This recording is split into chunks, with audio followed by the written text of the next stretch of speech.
वहीं मैं चलूंगा। जहाँ ले चलोगे वहीं मैं चलूंगा। जहाँ नाथ रख लोगे, जहाँ नाथ रख लोगे वहीं मैं रहूंगा। जहाँ ले चलोगे वहीं मैं गा। जहाँ ले चलोगे वहीं मैं। ये जीवन समर्पित चरण में तुम्हारे, तुम ही मेरे सर्वस्व, तुम ही प्राण प्यारे। ये जीवन समर्पित चरण में तुम्हारे, तुम ही मेरे सर्वस्व, तुम ही प्राण प्यारे। तुम्हें छोड़ कर नाथ, तुम्हें छोड़ कर नाथ किससे कहूँगा।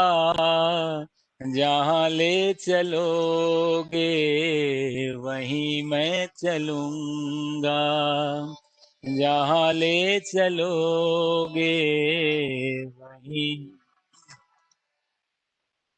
न कोई उलाहना ना कोई मर्जी, कर लो करा लो तुम्हारी जो मर्जी। न कोई उलाहना ना कोई अर्जी, कर लो करा लो तुम्हारी जो मर्जी।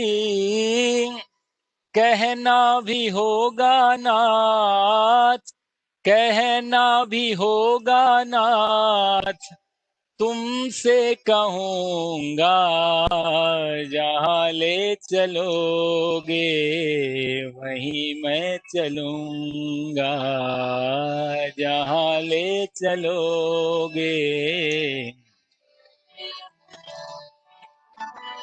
दयानाथ दयनी ये मेरी अवस्था, तुम्हारे ही हाथों में सारी व्यवस्था। दयानाथ दयनी ये मेरी अवस्था, तुम्हारे ही हाथों में सारी व्यवस्था। सहाओगे नाथ जो भी, सहाओगे नाथ जो भी, खुशी से सहूंगा। जहाँ ले चलोगे वहीं मैं चलूंगा।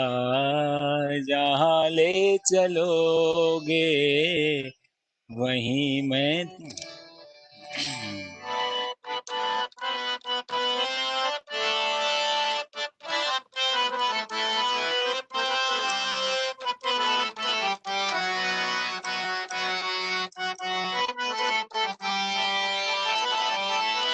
तुम्हारे ही दिन है, तुम्हारी ही रातें, कृपा नाथ सब है तुम्हारी कृपाते। तुम्हारे ही दिन है, तुम्हारी ही रातें, कृपा नाथ सब है तुम्हारी कृपा से। नारायण प्रभु जी, नारायण प्रभु जी, हृदय से कहूँगा। जहाँ ले चलोगे वहीं मैं चलूँगा। जहाँ ले चलोगे वहीं। जहाँ नाथ रख लोगे, जहाँ नाथ रख लोगे, वहीं मैं रहूँगा। जहाँ ले चलोगे, वहीं मैं रहूँगा। जहाँ ले चलोगे, वहीं मैं चलूँगा, वहीं मैं चलूँगा। बोलो सच्चिदानंद भगवान की जय। जय। सच्चिदानंद रूपाय विश्वोत्पत्त्यादिहेतवे तापत्रय विनाशाय श्रीकृष्णाय वयं नुमः। मूकं करोति वाचालं पङ्गुं लङ्घयते गिरिं यत्कृपातमहं वन्दे परमानन्दमाधवम्। कृष्णाय वासुदेवाय हरये परमात्मने प्रणतक्लेशनाशाय गोविन्दाय नमो नमः।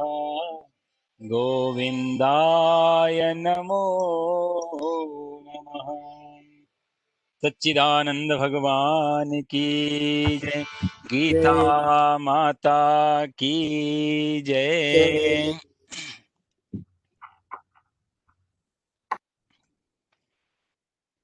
तो कोई पिछली बार का कोई क्वेश्चन प्रश्न आदि आप लोगों का?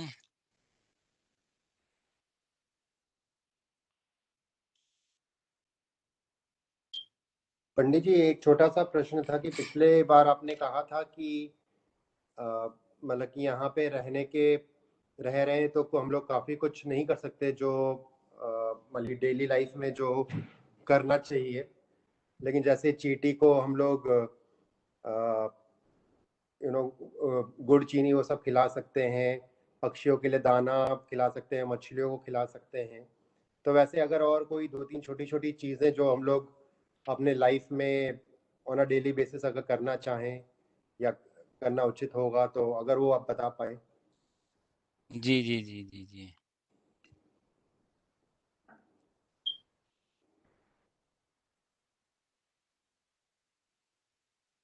अच्छा, हाँ, पिछली बार का हमारा श्लोक भी ऐसे ही थे कुछ कि हम लोग पिछली बार चर्चा कर रहे थे, परस्परम भावयन्तः, देवता लोग हमें देते हैं और हम देवताओं को वापस करें।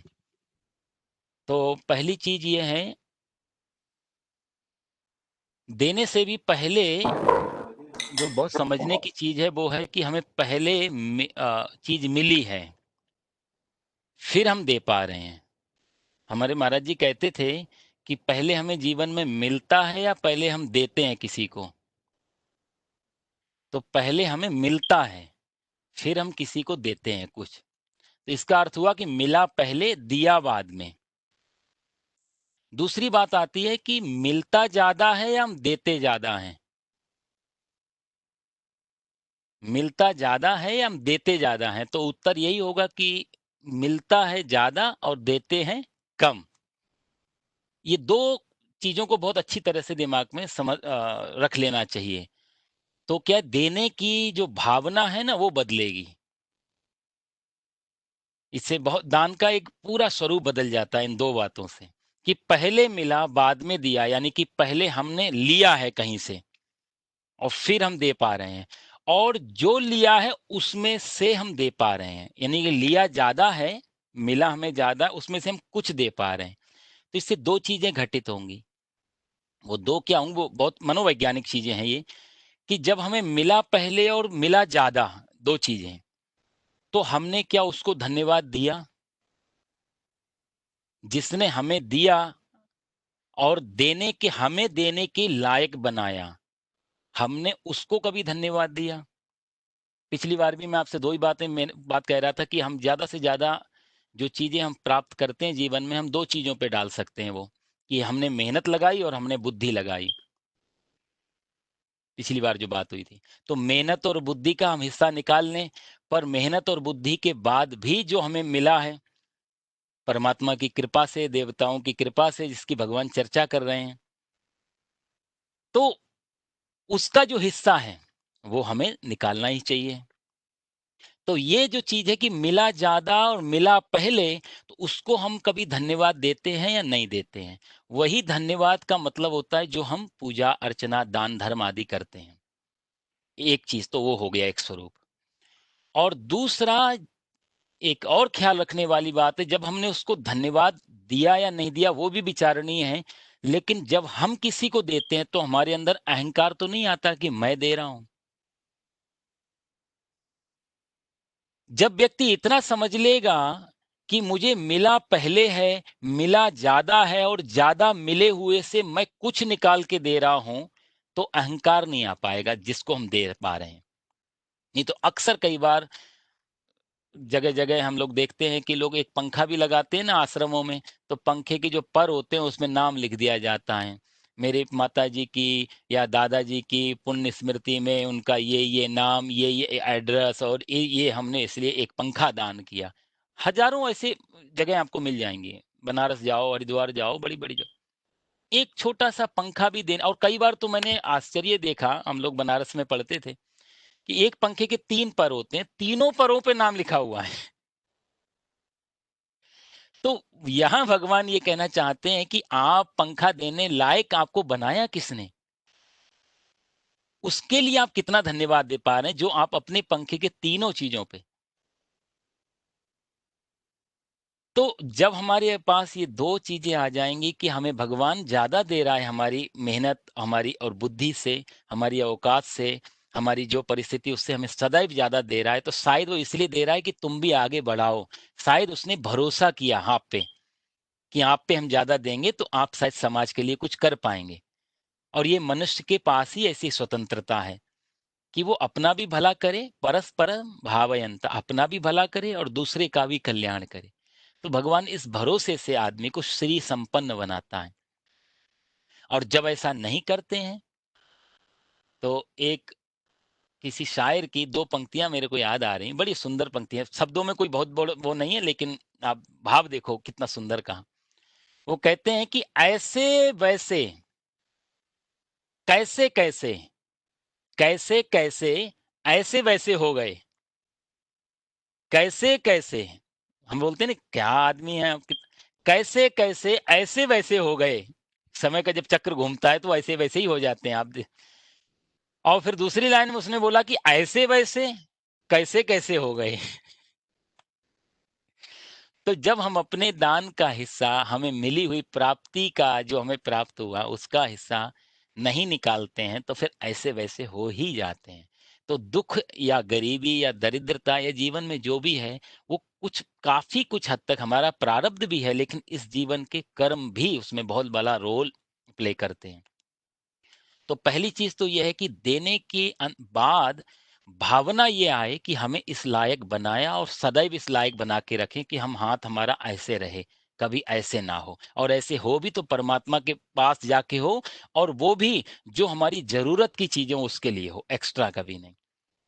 माता कुंती से भगवान ने कहा कि बुआ आज सारा महाभारत समाप्त हो चुका, आपके पुत्र युधिष्ठिर धर्मराज आज महाराज सम्राट बन गए। तुम्हारी पुत्रवधू पे बाण चलाया, अश्वत्थामा ने ब्रह्मास्त्र उसकी रक्षा मैंने कर दी। सारे कष्ट आपके दूर हो गए। अब मुझे नहीं लगता कोई कष्ट अब आप ये उत्तरा के पेट में जो परीक्षित था, उसकी रक्षा हो गई थी भगवान ने ब्रह्मास्त्र से रक्षा कर दी थी। तो उसके बाद भगवान ने कहा बुआ अब मेरे को आप आज्ञा दो मैं अपना द्वारिका प्रस्थान करूँ काफ़ी समय से यहाँ हूँ। तो माता कुंती रोने लगी उस समय। माता कुंती ने बड़ा सुंदर वहाँ बात कही कि जब आप जाना ही चाहते हो तो मुझे एक वरदान दे के जाओ। भगवान बोले बताओ? तो बोला एक ही वरदान चाहते हैं कि विपदा संतु ना शाश्वत तत्र तत्र जगत गुरु। ये जितनी भी दुनिया की विपत्तियां हैं, जितने भी संकट हैं, जितने भी कष्ट हैं, आप मेरी झोली में डाल दो। भगवान ने कहा बुआ आपका जीवन तो सदा कष्टमय रहा। आपने कभी सुख तो देखा नहीं ढंग से। आज पहली बार ऐसा हुआ है कि आपका बेटा सम्राट बना है और चारों तरफ से सुख आ रहा है आपके दरवाजे पे। और जब ऐसे शुभ समय में आप ऐसा अशुभ वरदान मांग रही हो। तो माता कुंती ने बहुत सुंदर जवाब दिया कि कृष्ण, जीवन में जब भी दुख आया, अब देखो कुंती की चर्चा मैं पहले भी कर चुका हूँ, कुछ हमारे जो नए बाद में आए हुए लोग हैं वो भी सुने इस चीज को कि माता कुंती के जीवन में कितना दुख है। कभी कुंती के पीछे जाके देखो आप, उनकी पास्ट लाइफ में, कि माता कुंती का नाम था प्रथा। जिस घर में वो पैदा हुई थी उनका नाम प्रथा था। और जब थोड़ी बड़ी हुई तो महाराज कुंती भोज उनको मांग कर ले गए, हमारे घर में कोई संतान नहीं, आप अपनी बिटिया दे दो। पिताजी ने बिटिया दे दी। थोड़ा बड़ा 5-7 साल का बालक इतना तो समझता है कि मैं पैदा कहीं और हुआ जन और मेरा बचपन कहीं और जा रहा है। कुछ नहीं बोली। कुंती भोज के यहाँ पहुंच के नाम भी बदल दिया, नाम कुंती रख दिया उनका। थोड़ी और बड़ी हुई, बिचारों को कलंक लगा। सूर्यपुत्र अपना एक जो पहला बच्चा जना सूर्य की कृपा से, उसको नहीं रख पाई अपनी पास लोक मर्यादा के कारण। दुख तो कितना बड़ा दुख होता है। पति भी मिले महाराज पांडु जी, तो उनको जन्म से पीलिया के मरीज थे वो। शाप लगा हुआ था उनको, पत्नी के पास आप जाओगे पत्नी की कामना भावना से, वासना की दृष्टि से, तो आपका अंत हो जाएगा। अब देखो, पति का भी कोई सुख नहीं, पिता का भी सुख नहीं, बच्चा हुआ उसका भी सुख नहीं, आगे कोई संतान भी नहीं है। एक पत्नी और थी माद्री। राजा को कुंती तो हमेशा समझाती रहती थी, पर माद्री के पास एक बार वो गए वासना से और बेचारा उनका शरीरांत हो गया। भरी जवानी में माता कुंती विधवा हो गई।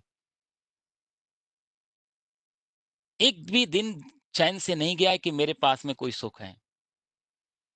जब इधर इनका अंत हो गया महाराज पांडु का, तो भगवान की बड़ी कृपा है कि देवराज इंद्र हैं, पवन हैं, अश्विनी कुमार आदि हैं, इनकी कृपा से इनको 3 बेटे मिले, युधिष्ठिर, अर्जुन और भीम। महारानी माद्री को भी अश्विनी कुमारों की कृपा से 2 बेटे मिले, नकुल और सहदेव। तो ऐसे 5 पुत्र हैं, 3 माता कुंती के, 2 माता माद्री के। कई बार लोगों को ये संशय होता है कि पांडव जो है पांचों कुंती के पुत्र नहीं है। बहुत सारे लोगों को जानकारियां नहीं होती हैं कई बार ये, तो ये थोड़ा ध्यान रखने वाली बात है। पांचों बेटे माता कुंती के सिर्फ 3 बेटे हैं और एक कर्ण चौथे नंबर का, तो 4 बेटे टोटल हुए। और 2 बेटे जो नकुल और सहदेव हैं वो इनकी जो माता महारानी माद्री हैं, दूसरी पत्नी राजा की, उनके बेटे। तो इस तरह के 5 बच्चे। अब पांडु का अंत हो गया तो माद्री उनके साथ सती हो गई कि मैं भी, मेरे कारण मेरे पति का अंत हुआ तो मैं इनके साथ जाती हूँ। दोनों बच्चों को छोड़ के माता कुंती के ऊपर वो माद्री भी चली जाती, पति भी नहीं, बहन भी नहीं, बेचारी दुखी। कितना कष्ट उठाया। चचेरे तहरे जो दुर्योधन दुशासन आदि क्या नहीं कर रहे हैं उनके साथ में। अग्नि से जलाते हैं, जहर देते हैं, कभी राज्य हड़प लेते हैं, कभी विवाह आदि हुआ तो पत्नी के द्रौपदी का अपमान किया भरी सभा में। कितना कष्ट है। माता कुंती कहती है कृष्ण की, जब जब कष्ट आया मेरे जीवन में, मैंने तुम्हारी उपस्थिति का अनुभव किया कि आप मेरे साथ खड़े हो, आप मेरे साथ हो। और तब तो मेरे साथ आप अप्रत्यक्ष रूप में थे ही, लेकिन जब जब ये बड़े कष्ट जीवन के आए, सामने युद्ध है, ऐसे घोर जो प्रत्यक्ष कष्ट दिख रहा है, क्यों कौन जीतेगा, जहां सामने पितामह भीष्म खड़े हैं इच्छा मृत्यु वाले, जहां द्रोणाचार्य खड़े हैं, गुरु जी जो धनुष बाण चलाना चलाना सिखाते हैं, जहां कृपाचार्य हैं जिनकी मृत्यु नहीं हो सकती है, ऐसे ऐसे चिरंजीवी लोग सामने खड़े हैं, जहां युद्ध बिल्कुल कोई भी कह सकता है कि युद्ध में कोई इनको हरा नहीं पाएगा। तो जिधर ये 3 लोग होंगे उधर विजय निश्चित है। भाई, जिसकी मृत्यु ही नहीं हो पाए या जिसकी मृत्यु अपने हाथ में हो, उसको हराना कितना मुश्किल है। तो इतना बिल्कुल विपरीत परिस्थिति, जहां बिल्कुल जीत हमारी निश्चित नहीं थी, हार निश्चित थी हमारी, और आपने आकर के और घोड़े हाके, मेरे बेटे के रथ पे बैठ के मेरे बेटे के सारथी बन गए आप। सारथी के रूप में मान लो पूरी सेना को आपने कवच दे दिया अपना, और हमको युद्ध जिताया। मेरी पुत्रवधू के का अपमान हो रहा था, इसका पुत्र द्रौपदी का, तो आपने उसका रक्षा की। हमारे अभिमन्यु की पत्नी उत्तरा के गर्भ में ब्रह्मास्त्र चलाया तो आपने रक्षा की। जहां जहां कष्ट आए आप वहां मेरे को हमेशा दर्शन आपके हुए, आप मेरे साथ खड़े हो। अब आपने कहा कि अब माता आप सुखी हो गई बुआ, आपका बेटा राजा बन गया, अब मैं द्वारिका जाता हूं। मतलब क्या है कि जब सुख आता है तो परमात्मा हट जाता है, जहां दुख होता है तो आप मेरे साथ होते हो। तो ऐसे सुख को लेकर क्या करूं जिस सुख में आप चले जाओ। सुख के माथे सिल पड़े, सिल माने पत्थर, कहते हैं सुख के माथे सिल पड़े जो हरि हृदय से जाए। यदि भगवान हमारे हृदय से चले जाएं तो ऐसा सुख में पत्थर पड़े। और बलिहारी बा दुख की जो पल पल नाम जपाए, उससे बढ़िया तो वो दुखी है, अच्छा है कम से कम तेरा नाम तो ले पाते हैं, तुझे याद तो कर पाते हैं। तो माता कुंती का ये वचन कहने का अर्थ ये है कि पहली चीज हमें परमात्मा जो भी दे और हम जब आगे बढ़ाएं तो दो चीजें, ऊपर देने से पहले हमें जब मिला तब हमारे अंदर धन्यवाद की भावना हो सदैव, और जब हम देने जाएं तो अहंकार ना हो किसी भी प्रकार का कि मैं दे पाता हूं। गीता का ये मूल सिद्धांत है, क्योंकि सारी गीता आप देखोगे तो इन्हीं सब चीजों पे डोल रही है। मैं का जो मामला है, जहां मैं खड़ा है वहीं पर गीता शुरुआत नहीं होगी। जितना मैं हट जाएगा दूर से, हो रहा है प्रभु आपकी कृपा से सब काम हो रहा है। तो जहां पर मैं हट जाएगा वहां पर दान सर्वश्रेष्ठ बन जाता है। दूसरी चीज आपने पूछी क्या करना चाहिए, तो दान का समय या दान के लिए कोई विशेष ट्रैक बना हुआ नहीं है। हर समय हर दिन हमारे पास ऐसे अवसर परमात्मा देता है। कोई भी सामने नहीं है किसको क्या दें। तो कहते हैं वाणी, यदि अच्छी वाणी से भी हम कुछ भगवान का कीर्तन कर लें, भजन कर लें, कुछ अच्छे शब्द बोल लें, किसी कोई गया या कोई किसी से बात हो रही उसको एक अच्छी चीज हम उसको सुना दें, उसके जीवन में काम आ जाए, वो वाणी का दान हो गया। हर समय हमारे पास ऐसा अवसर होता है जब हम दान कर सकते हैं। दान के लिए ऑब्जेक्ट की सामने जरूरत ही नहीं, परमात्मा का विराट प्रकृति है सामने। एक एक पौधे में जल देना भी दान है। प्रत्यक्ष दान दिखाई देते हैं, चिड़ियों को दाना डाला, कुत्ते को रोटी डाली, गरीब की सहायता की, किसी को वस्त्र दिए, किसी को। भगवान यहाँ उसी की बात नहीं कर रहे हैं जो हम जिनको हम चलता फिरता देख रहे हैं। भगवान पूरी प्रकृति की बात कर रहे हैं। देवता का मतलब यही हो रहा है ना, पवन देवता मतलब वायु, जल देवता यानी कि वरुण, अग्नि देवता, इन सब देवताओं को भी हम वापस देना चाहिए, वो भी दान है। जल में गंदगी ना हो, जल स्वच्छ करें, हवा को स्वच्छ रखें, अग्नि को स्वच्छ रखें, पेड़ पौधे लगाएं। अब रात दिन हम लोग ऑक्सीजन लेते हैं, भगवान ने विराट ऑक्सीजन फैलाई हुई है पूरे शरीर में, पूरी दुनिया में, हमें पता भी नहीं लग रहा है। 24 घंटे हम लोग ऑक्सीजन ले रहे हैं। काश ये और हमें कभी ध्यान भी नहीं जाता। यदि 5 मिनट के लिए ऑक्सीजन बंद कर, 5 मिनट तो छोड़ो, 1 मिनट के लिए भी भगवान ऑक्सीजन बंद कर दे संसार की, तो फिर क्या होगा हमारी हालत। जो वेंटिलेटर पे शायद वही बचेंगे, बाकी तो कोई बचने वाला नहीं है ऑक्सीजन पे जो है। कहने का मतलब ये है कि क्या नहीं दे रहे परमात्मा, पूरी प्रकृति पूरी कायनात हमारे लिए तत्पर है, हमें सुखी रखने के लिए, जिंदा रखने के लिए, और हमारे लिए सुविधाएं, जो बेसिक सुविधाएं हमें जो सबसे ज्यादा जरूरी है। 24 घंटे भगवान ने जिसकी सबसे ज्यादा जरूरत है, भगवान ने सबसे ज्यादा वो बनाई, हवा पानी प्रकाश, कितना ज्यादा। तो इन जब ये हमको मिल रही हैं तो फिर हमें इनका भी ख्याल रखना चाहिए। इसी प्रकार प्रकृति हमें कुछ दे रही है, हम प्रकृति के साथ कुछ करें, ये भी एक दान है। बाकी जो चीजें हैं उन चीजों के लिए जैसी परिस्थितियां हो, जिस देश में हैं, जैसी स्वरूप है वहां का, जो जरूरत है, सामने क्या डिमांड है, क्या रिक्वायरमेंट है, उसी की पूर्ति कर देना। कई बार तो ऐसा होता है कि जो हम सोच के चलते हैं, पैसा मान लिया, हम सोचते हैं पैसे का दान, कई बार पैसे की दान की जरूरत ही नहीं पड़ती। हम तो ऐसे देश में जहाँ भगवान की बड़ी कृपा है लोगों पर, हर आदमी श्री संपन्न है, रोटी कपड़ा मकान वगैरह लगभग लगभग सभी लोगों के पास है, 80-90%। जो नहीं है सरकार बकायदा उनको सुविधाएं दे रही है। तो ऐसी जगह बड़ा मुश्किल हो जाता है कि हम क्या डोनेट करें। लेकिन हमारी ये कर्म भूमि है तो हमारा एक हमारा सौभाग्य बनता है, हमारा जो है इसमें श्रेय है कि हम लोग इस देश के प्रति भी कुछ अच्छा भावना ही रखें, जो भी हेल्प हो पाए। तो चारों तरफ यदि हम दौड़ाएँगे तो कुछ ना कुछ लेने वाला आ ही जाता है सामने। मैंने एक कहानी सुनी मोहम्मद साहब के बारे में कि पैगंबर मोहम्मद साहब का ये अंतिम जो 25 वर्ष हैं, उसकी कहानी, उससे पहले का जो भी उनका स्वरूप रहा हो, अंतिम 25 वर्षों में सुना मैंने कहीं कि उन्होंने ऐसा नियम बनाया था कि जितना भी कमाते थे, शाम तक सारा लुटा देते थे। जितना भी कमाना, सब दे देना और कमाना ज़रूर। तो जो भी इकट्ठा किया है, शाम को दे देना। एक दिन कहते हैं अंतिम समय जब आया उनका और बैठे हुए हैं और उनकी पत्नी थी खदीजा नाम की, पहली पत्नी वही थी उनकी। तो कुछ कहते हैं 4 या 5 दीनार उनके पास थे घर में, खदीजा ने वो छुपा के रख लिए थे। सोचा कि यदि रात-बिरात इनकी तबीयत खराब हो गई, किसी वैद्य को बुलाना पड़ा तो देना पड़ेगा कुछ ना कुछ। तो उसकी फीस के लिए उसने 5-7 दीनार जो भी होंगे छुपा के रख लिए, दिए नहीं। आज मोहम्मद साहब को बहुत परेशानी थी अंतिम समय में, बहुत बेचैन थे, तो खदीजा ने पूछा, "आप बहुत ज़्यादा बेचैन हैं, ऐसा क्यों?" तो मोहम्मद साहब ने बोला कि मुझे लगता है कि कुछ गड़बड़ है आज। तेरे चेहरे पे जो रोज़ रौनक होती थी, जो एक आत्मविश्वास होता था, आज वो झलक नहीं रहा है, आज कुछ गड़बड़ दिख रही है। तूने कुछ छुपाया है। तो खदीजा बोली, "तुझे आपको पता कैसे चला?" बोला, "तेरी चाल, ढाल, स्वरूप सब बता देता है। इतने लंबा समय साथ है, ले आओ उसको छुपा के।" तो खदीजा ने कहा, "मैं तुम्हारे लिए छुपाए थे, रात-बिरात किसी वैद्य को बुलाना पड़ा, कुछ देना पड़ा तो।" मोहम्मद साहब बोले, "नहीं, यदि आज मेरी कहीं मृत्यु हो गई तो खुदा जाके पूछेगा कि मोहम्मद सारा जीवन तू परोपकार और दान करता रहा, अंतिम समय में नास्तिक हो गया, अंतिम समय से तेरे को भरोसा नहीं रहा।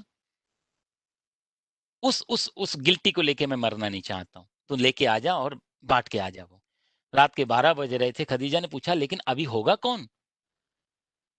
अब तो 12 बज गए, कौन होगा?" मोहम्मद साहब ने कहा कि जिसने मेरे को ये प्रेरणा दी कि कुछ है मेरे पास, कुछ गड़बड़ है, उसने कोई ना कोई तो भेजा होगा। और कहानी आगे कहती है कि हुआ भी वही, जब वो दीनार लेके बाहर गई तो पेड़ के नीचे एक फ़कीर बैठा हुआ था। वो दे कर के आई, अंदर आके मोहम्मद मुस्कुराए और खदीजा से कहा कि मेरा तूने यात्रा को सफल बना दिया। और मुस्कुराते हुए कहते हैं वो वहाँ से प्रस्थान कर गए अंतिम यात्रा में। तो कहने का अर्थ होता है कि यदि हमारे अंदर सिर्फ़ भावना ही हो, देव दो या नहीं दो, सामने कोई मिला या ना मिला, भावना गहरी रखनी चाहिए परोपकार की। वो एक भावना, तो यदि उतना भी यदि हमारे अंदर है, तो परमात्मा अपने आप व्यवस्था कर देता है। इस दुनिया में जो चाहिए वो सब मिल जाता है। अरब में कहावत है कि शिद्दत से यदि किसी चीज़ को चाहो, बहुत शिद्दत से यदि किसी चीज़ को चाहो, तो पूरी कायनात प्रयास करती है आपको वो चीज़ देने की। बस चाह में कंजूसी ना हो, कहा चाह में पूरा का पूरा अपना जोर हो, पूरी कायनात प्रयास करती है। इस दुनिया में कुछ भी असंभव नहीं है। तो देने की यदि भावना भी मन में है, इतना काफ़ी है। फिर सामने जो मिला, जैसे मिला, चलती रहती है। तो भगवान पिछले श्लोकों में बहुत अच्छी भगवान ने बात की, परस्पर भावयन्तः, हमें एक दूसरे के सहयोग से, क्योंकि अकेले इंसान से दुनिया नहीं चल सकती है।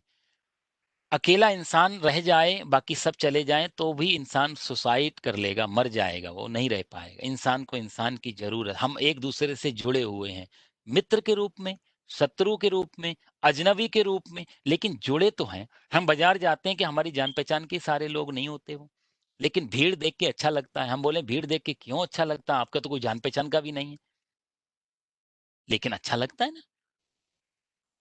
कितनी जगह हम जाते हैं पूरी दुनिया में, वहां सिर्फ हम देखते हैं लोग हैं, जान पहचान के रिश्तेदार मित्र हो या ना हो, लोग हैं। तो लोगों को देख के यदि अच्छा लगता है, तो अजनबी भी हमारे लिए बहुत बड़ा रोल प्ले करता है जीवन में। इंसान को इंसान के बिना बहुत मुश्किल हो जाएगी। तो यदि हम एक दूसरे से जुड़, इसीलिए तो हमारे यहाँ कहना पड़ा भारत में, वसुधैव तू कुटुंबकम, पूरा संसार हमारी, पूरी वसुधा हमारी परिवार की तरह है। और ये भारत, आप देखो पूरी दुनिया में ये भारतीय संस्कृति ने ये नारा दिया, वसुधैव तू कुटुंबकम। नहीं तो मेरा धर्म, मेरा देश, मेरा क्षेत्र, मेरा गांव, ये सब चीजें चल रही थी दुनिया में। क्रांतिकारी चीज है ये, वसुधैव तू कुटुंबकम। जब बाहर वाले भी इस बात को सुनते हैं तो आश्चर्य करते हैं। इससे दिल बड़ा होता है, हृदय बड़ा होता है, सबके लिए जगह है भारतीय संस्कृति में। कोई लोभ लालच नहीं, सबका स्थान है, सबके लिए भारतीय संस्कृति ने द्वार खोले हुए। तो ऐसी भगवान अर्जुन से चर्चा कर रहे थे। आगे भगवान फिर 15वें श्लोक तक हमने किया था, आगे हम लोग बढ़ेंगे इसमें। 16वां श्लोक है एवं प्रवर्तितं चक्रं नानुवर्तीह वर्तीह या अघायुरिन्द्रिया रामो मोघं पार्थ स जीवति एवं प्रवर्तितं चक्रं नानुवर्तयतीह यः अघायुरिन्द्रिया रामो मोघं पार्थ स जीवति। भगवान बड़ी सुंदर यहाँ बात कहते हैं कि हे अर्जुन, हे पार्थ, जो मनुष्य इस लोक में एवं प्रवर्तितम चक्रम, ये जो सृष्टि का चक्र है, नानुवर्तीय, इसका अनुवर्तन नहीं करता, इसका अनुसरण नहीं करता, यानी कि सृष्टि का जो क्रम है, जो चक्र है, जो नियम है सृष्टि का, उसका जो फॉलो नहीं करता, उसका जो अनुसरण नहीं करता।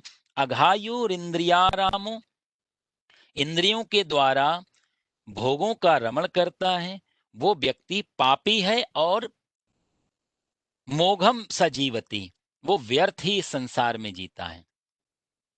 ये भगवान बहुत सुंदर बात करते हैं और इसी बात को भगवान 17वें श्लोक में भी इसी बात को जोड़ते हैं, तो हम 17वां श्लोक भी लेंगे।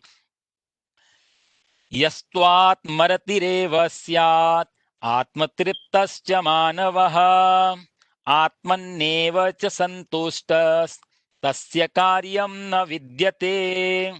यस्त्वात्मरतिरेव स्यात् आत्मतृप्तश्च मानवः आत्मन्नेव च सन्तुष्टस्तस्य कार्यं न विद्यते। परंतु भगवान पहले कह रहे हैं कि इस सृष्टि के अनुसार जो नहीं चलता वो पापी है, और यहां पर भगवान कहते हैं परंतु जो मनुष्य अपने आप में ही रमण करता है और अपने आप में ही आत्म तृप्त, अपने आप से जो तृप्त है, संतुष्ट है, उस व्यक्ति को, और अपने आप में ही जो संतुष्ट है, उसके लिए तस्य कार्य न विद्यते, उसके लिए फिर कोई कार्य नहीं रह जाता है कि उसको क्या करना चाहिए और क्या नहीं करना चाहिए। सृष्टि के क्रम के अनुसार जो व्यक्ति नहीं चलता और इंद्रिय रामा मतलब अपने आप में जो रमण करता है वो, और फिर दूसरा भगवान कहते हैं कि जो व्यक्ति अपने आप से संतुष्ट हो गया है, यदि वो व्यक्ति कोई कार्य नहीं करता तो, और तीसरे श्लोक में भगवान बहुत अच्छी बात कहेंगे 18वें श्लोक में, नैव तस्य कृतेनार्थो न कृतेनेह कश्चन न चास्य सर्वभूतेषु कश्चिदर्थ व्यपाश्रयः। नैव तस्य कृतेनार्थो न कृतेनेह कश्चन न चास्य सर्वभूतेषु कश्चिदर्थ व्यपाश्रयः। भगवान यहां पर कहते हैं उस कर्म योग से सिद्ध हुए महापुरुष का इस संसार में कौन, जो अपने आप में तृप्त है। जो दूसरे श्लोक भगवान 17वें श्लोक में जिसकी बात कर रहे हैं, वो व्यक्ति इस संसार में कृतेन कश्चन अर्थ, कर्म करने से कोई प्रयोजन नहीं रखता है और न कर्म नहीं करने से कोई प्रयोजन रखता है, क्योंकि सर्वभूतेषु, संपूर्ण प्राणियों में किसी के साथ भी इसका किंचन मात्र भी, कश्चित अर्थ व्यपाश्रय, अर्थ व्यपाश्रय मतलब कोई स्वार्थ नहीं होता किसी के साथ में भी। भगवान ने यहाँ दो तीन बातें बहुत सुंदर कही। दो हिस्सों में भगवान यहाँ व्यक्ति को बांट रहे हैं, बल्कि तीन हिस्से हैं यहाँ पर। पहला भगवान ने कहा जो व्यक्ति सृष्टि के क्रम, जो प्रकृति का रूल है, जो एक संसार में जो एक परंपरा चल रही है, उस परंपरा से जो व्यक्ति जीता है। दूसरा व्यक्ति है जो इस परंपरा से नहीं जीता है, और इन दोनों में भी आता है कि जो व्यक्ति अपने आप से संतुष्ट हो जाता है, इन जो अपने आप में संतुष्ट है, आत्मा इंद्रिय राम, अपनी इंद्रियों में ही रमण करता है। तीसरा वो व्यक्ति, उसको कर्म करने की या नहीं करने की कोई जरूरत नहीं पड़ती। अब इसमें थोड़ा दो तीन बातें समझने जैसी हैं। सृष्टि के क्रम और सृष्टि के क्रम के अनुसार और सृष्टि के क्रम के प्रतिकूल हम दो ही तरीके से जी सकते हैं। या तो परंपरा जैसी चल रही है उस हिसाब से जिए हम। जो परंपरा हमारे लिए अच्छी है, संसार के लिए अच्छी है, अपने लिए ही नहीं, पूरे संसार के लिए। जो परंपरा हमारे लिए हम जो कर रहे हैं उससे उस परंपरा में कोई बाधा ना पड़े। हम परमात्मा की बनाई हुई सृष्टि का यदि सहयोग नहीं कर पा रहे हैं तो ऐसा भी ना करें कि उसकी सृष्टि में कुछ हम बाधा डाल के जाएं, सृष्टि का चक्र बिगाड़ें हम, ऐसा कुछ ना करें। तो एक तो भगवान कहते हैं वो व्यक्ति, और एक संसार की जो सृष्टि क्रम है उसके विपरीत जीते हैं लोग। तो जो विपरीत जीते हैं भगवान उसके बारे में कहते हैं कि मोघम पार्थ स जीवती और अघायुरिंद्रिया रामो। अघायु, अघ बोलते हैं पाप को, अघ मतलब पाप, वो व्यक्ति पापी है। यहां पर भगवान कहीं ना कहीं इनडायरेक्टली ये बताना चाहते हैं पाप और पुण्य क्या है। जो और डेफिनेशंस हैं वो तो हैं, पर यहां पर भी भगवान ने बहुत बड़ी चेतावनी दे रहे हैं अर्जुन को कि अर्जुन जो प्रकृति के नियम से विपरीत जीता है, वो चाहे कितना ही अच्छा व्यक्ति हो, वो पापी है। जो भगवान की बनाई हुई सृष्टि का सहयोग नहीं करता और उसके प्रतिकूल जीता है, वो पापी है। और दूसरा भगवान कह रहे हैं कि जो व्यक्ति सृष्टि के अनुसार जी रहा है, चाहे वो भजन पूजन कर रहा है नहीं कर रहा है, मंदिर जा रहा है नहीं जा रहा है, पाठ मंत्र कोई जप रहा है, माला जप, कोई डजंट मैटर, कोई फर्क नहीं है, लेकिन सृष्टि के अनुसार यदि वो जी रहा है, परमात्मा ने जो दुनिया बनाई है उस दुनिया को वो बिगाड़ नहीं रहा है, बल्कि उस दुनिया का सहयोग कर रहा है बाहर से, वो व्यक्ति पुण्यात्मा है। यहां पाप और पुण्य की भगवान ने सृष्टि के साथ जोड़ करके तुलना की है। कितनी बड़ी बात है। भगवान कहते तू मेरा नाम ले या मत ले, पर पानी को स्वच्छ रख, हवा को स्वच्छ रख, अग्नि को स्वच्छ रख, पृथ्वी को स्वच्छ रख। यदि हम एक तरफ केमिकल प्लांट लगा रहे हैं, एक तरफ हम तंबाकू सिगरेट की फैक्ट्रियां लगा रहे हैं, दूसरी तरफ हम माला जप रहे हैं, सोचने जैसी बात है। वही आदमी मंदिर में जाकर के करोड़ों रुपए का चंदा दे पाता, दूसरी तरफ वही आदमी गुटखा तंबाकू और सिगरेट बनाता है। ये सृष्टि के क्रम के अनुसार है या प्रतिकूल है, सोचने जैसी बात है। आप कर क्या रहे, आप समाज को दे क्या रहे हैं? आप समाज को जहर दे रहे हैं और इधर भगवान के दरबार में जाकर के आप करोड़ों को चंदा दे रहे हैं, उसी जहर से आया हुआ पैसा। तो यानी कि आपके पास जो पैसा इकट्ठा हो रहा है वो श्रेष्ठ है ही नहीं उसका। चाहे आप 1/3 दान करो, चाहे 100% दान करो, उसका कोई लाभ होने वाला नहीं है, क्योंकि आपने वो कमाई किस आधार पे की है।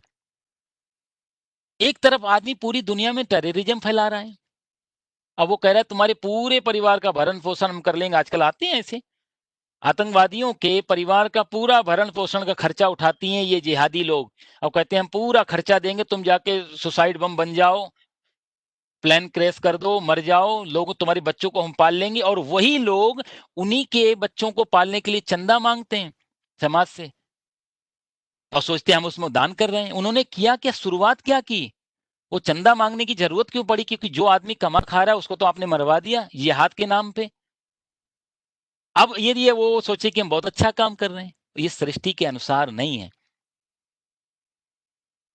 सृष्टि के अनुसार है कि हम मनुष्य हैं, मनुष्यों को, ये पशु पक्षियों की, सबकी, जो भी हमारे इस परिवार के सब सदस्य गण हैं, वो चाहे पशु हो वो भी हमारे परिवार का हिस्सा है, पक्षी हो वो भी परिवार का हिस्सा, इंसान तो है ही, सारी जीव जंतु।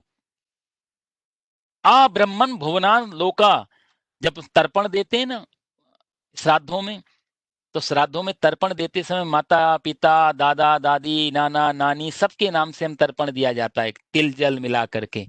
और जब सबके नाम से, अपने परिवार के जो पूर्वज चले गए उन सबके नाम से तर्पण देने के बाद में अंतिम में एक श्लोक और बोला जाता, आ ब्रह्मस् भुवनान लोका दिदमस्तु तिलोदकम। इस ब्रह्मांड में जितने भी लोग हैं और जिनके परिवार में कोई नहीं है तर्पण करने वाला, तिल जल देने वाला, उसको मैं तिल जल दे रहा हूं। जो जी रहे हैं उसके लिए तो है ही। भारतीय संस्कृति जो मर के चले गए और हमारे रिश्तेदार भी नहीं लगते हैं उसकी भी चिंता करती है। इस संस्कृति तो यदि गहरे से समझ लिया जाए तो ये दुनिया में किसी के भी विरोध में नहीं है। कितनी बड़ी, कितनी सूक्ष्म तल पे, कितनी माइक्रो लेवल पे जाकर के हमारी सोच रही, जो मर के चली गई आत्मा और भटक रही हैं, और जिनके परिवार में उनको कोई देने लेने वाला नहीं है, उनके लिए भी आ ब्रह्मन भुवना लोकादित, पूरे ब्रह्मांड में, पूरी गैलेक्सी में यदि कोई अतृप्त आत्मा भटक रही हो, उसके लिए तिल जल मेरी तरफ से। यहाँ तो पड़ोसी मर रहा है बेचारा, पड़ोसी दुखी है और हम लोग पिघलते नहीं। भारतीय संस्कृति इस बात है। तो भगवान कहते हैं जो सृष्टि के प्रतिकूल चल रहा है वो व्यक्ति पापी है, और जो सृष्टि के अनुकूल चल रहा है वो व्यक्ति पुण्यात्मा है। सृष्टि का क्रम क्या है, सृष्टि कैसे चलती है, मनुष्य जाति पे सृष्टि के क्रम की विशेष नियम है, विशेष। पशु पक्षी देखो, पशु पक्षियों को तो कुछ मालूम ही नहीं है। एक कुत्ता है, सारा जीवन बेचारा कुत्ता ही रहता है।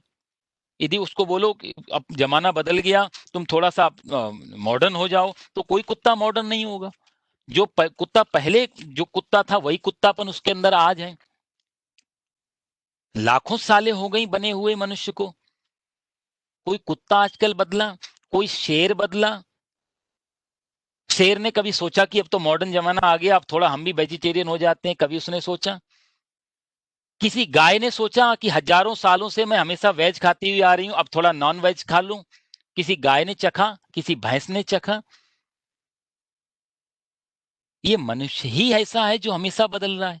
आप देखो, चिंता करने जैसी चीज है, पृथ्वी पे मनुष्य के अलावा कुछ भी नहीं बदला सृष्टि के क्रम में।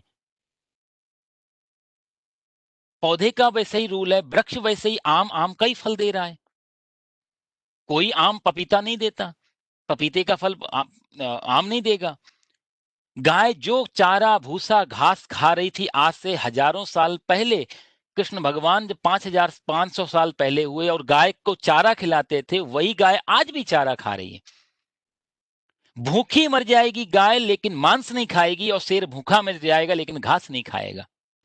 सृष्टि का क्रम की बात कर रहे हैं भगवान।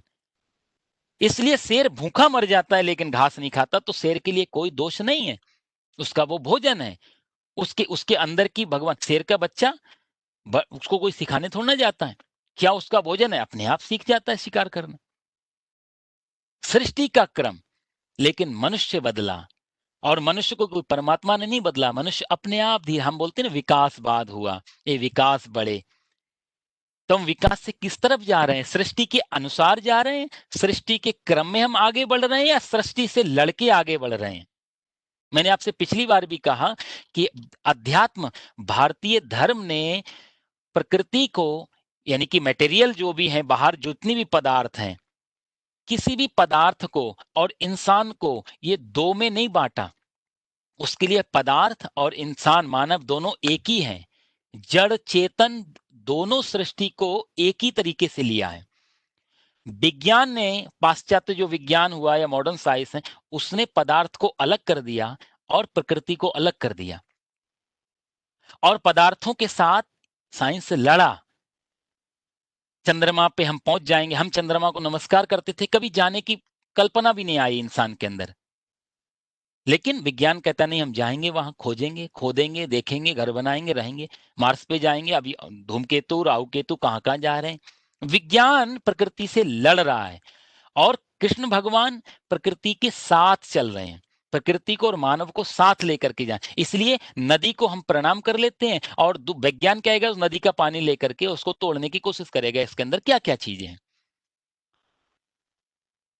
भारतीय जो विज्ञान था, उस विज्ञान ने भी जानने की कोशिश की प्रकृति को, लेकिन आस्था के साथ, श्रद्धा के साथ, विश्वास के साथ, भक्ति के साथ, मित्रता की तरह प्रकृति को जानने की कोशिश की।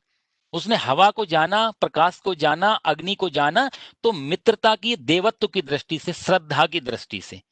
विज्ञान, आधुनिक विज्ञान ने जो जानने की कोशिश की, वो शत्रु की दृष्टि से, कि हम आपको जीत लेंगे। हमारे यहां प्रकृति को मां बोला गया। अब देखो, भारत को हम लोग मां बोलते हैं, भारत माता।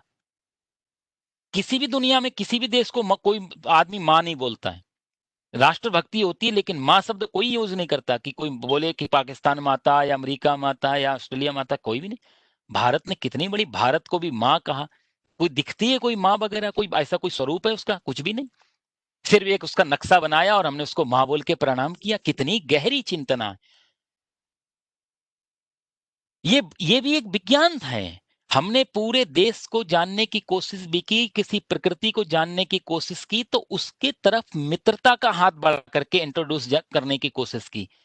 मित्रता की, हम आपको जानना चाहते हैं आपकी कृपा से। भगवान कृष्ण के टाइम तक ये चीज थी, प्रकृति और पुरुष ये दो अलग अलग नहीं थे, ये दोनों संयुक्त परिवार था। ये दो एक दूसरे से जुड़े हुए थे। लेकिन आज प्रकृति और पदार्थ दोनों चीजें अलग अलग हो गई। दूसरी चीज, विज्ञान ने प्रकृति पे को जानने के लिए जो कोशिश की, प्रकृति में विकास किया। हमें प्लेन बना लिए, हम ये भारत पहुंच जाते हैं। अब पहले महीनों लग जाते थे, अब हम 15-17 घंटे में वहां पहुंच जाते हैं, चांद पे पहुंच जाते हैं। हमने बाहर का बहुत विकास किया। पदार्थों के साथ आज के विज्ञान ने बहुत विकास कर लिया। लेकिन मजे की बात है, जीवन के कोई विकास नहीं हो पाया। जीवन के साथ विज्ञान का कोई, यदि हम बोले कि हम दुखी हैं, आप कुछ करोगे तो विज्ञान चुप हो जाएगा। जीवन को वो सोचेगा किस लिए दुखी हो, आपको कार चाहिए, बड़ा घर चाहिए, वो कहे ये सब भी मेरे पास है लेकिन फिर भी दुखी हूं, तो वो कहेगा फिर कोई साइकोलॉजिकल प्रॉब्लम होगी, चलो काउंसलिंग ले लो जाकर के अपने। हम वहां भी जाते हैं, वहां भी वो उससे संतुष्ट नहीं हुए, फिर भी दुखी हैं, तो फिर वो सरेंडर कर देगा विज्ञान कि फिर हम कुछ नहीं, तुम्हारे पास कार भी है, कोठी भी है, बड़ी नौकरी भी है, सुंदर भी हो, हष्टपुष्ट भी हो, शरीर ठीक है, रोग नहीं, कुछ भी नहीं, फिर भी दुखी हो, तो हमें पता नहीं कारण। विज्ञान यही कहेगा अंतिम में आके, क्योंकि विज्ञान की सारी चीजें बाहर की खोज हैं। बाहर से हमको कैसे सुविधाएं मिल जाएं। हम अंधेरे रात होती थी, हमारे पास असुविधा आई, जा नहीं सकते थे, देख नहीं सकते, तो विज्ञान ने हमारे लिए लाइट पैदा कर दी। लेकिन जीवन का प्रकाश, वो विज्ञान के पास भी फॉर्मूला नहीं कि जीवन में कैसे प्रकाश हो। विज्ञान कहेगा बाहर का अंधेरा तो हम दूर कर सकते हैं, लेकिन अंदर का अंधेरा। तो विज्ञान की सारी खोज बाहर से थी, और धर्म की सारी खोज जीवन से रिलेटेड थी, अंदर की है। विज्ञान ने बाहर से सुविधाएं पैदा की, आदमी को सुखी रख पाए। विज्ञान और धर्म ने अंदर से शुरुआत की कि आदमी को प्रसन्न रख पाए। विज्ञान कहता है कि सुविधाओं के बिना इंसान दुखी रहेगा, और धर्म की बहुत क्रांतिकारी बात रही कि हम ऐसा व्यक्ति को आनंदित कर दें कि चाहे सामान हो या ना हो, आदमी आनंदित रहे। तो बिना सामान्य सुविधाओं के भी व्यक्ति नाच पाए, ऐसी फॉर्मूला हम दे दें। तो धर्म अंदर से शुरू होता है, विज्ञान बाहर से शुरू होता है, और बाहर की यात्रा जो है वो आज नहीं कल पीड़ा देती है।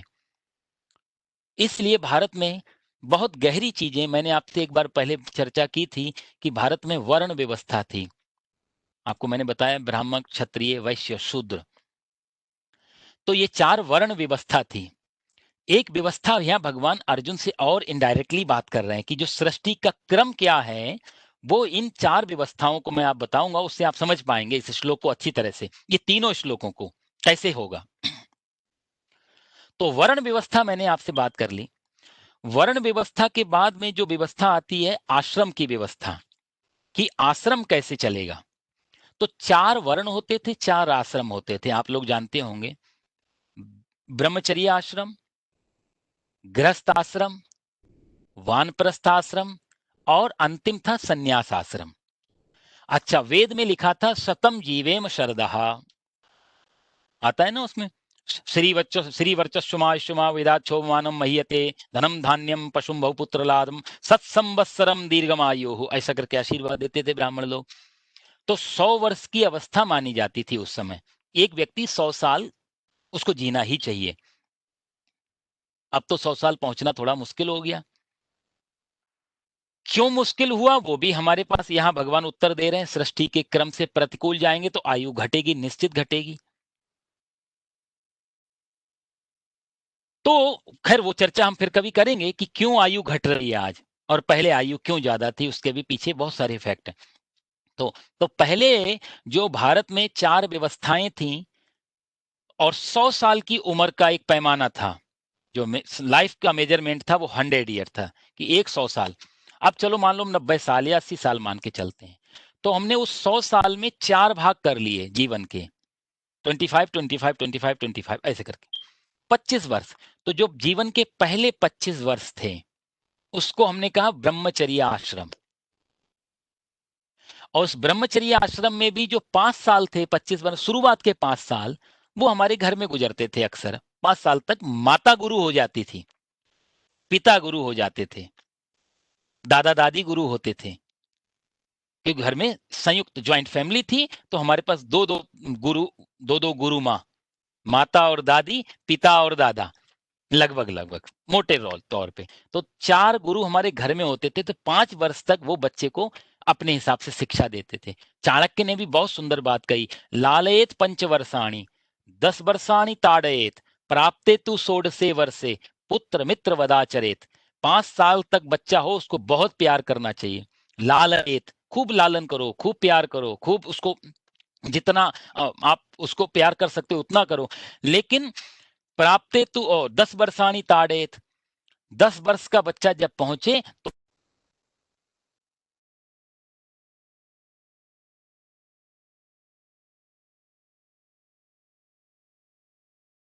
पंडित जी आवाज नहीं आ रही है।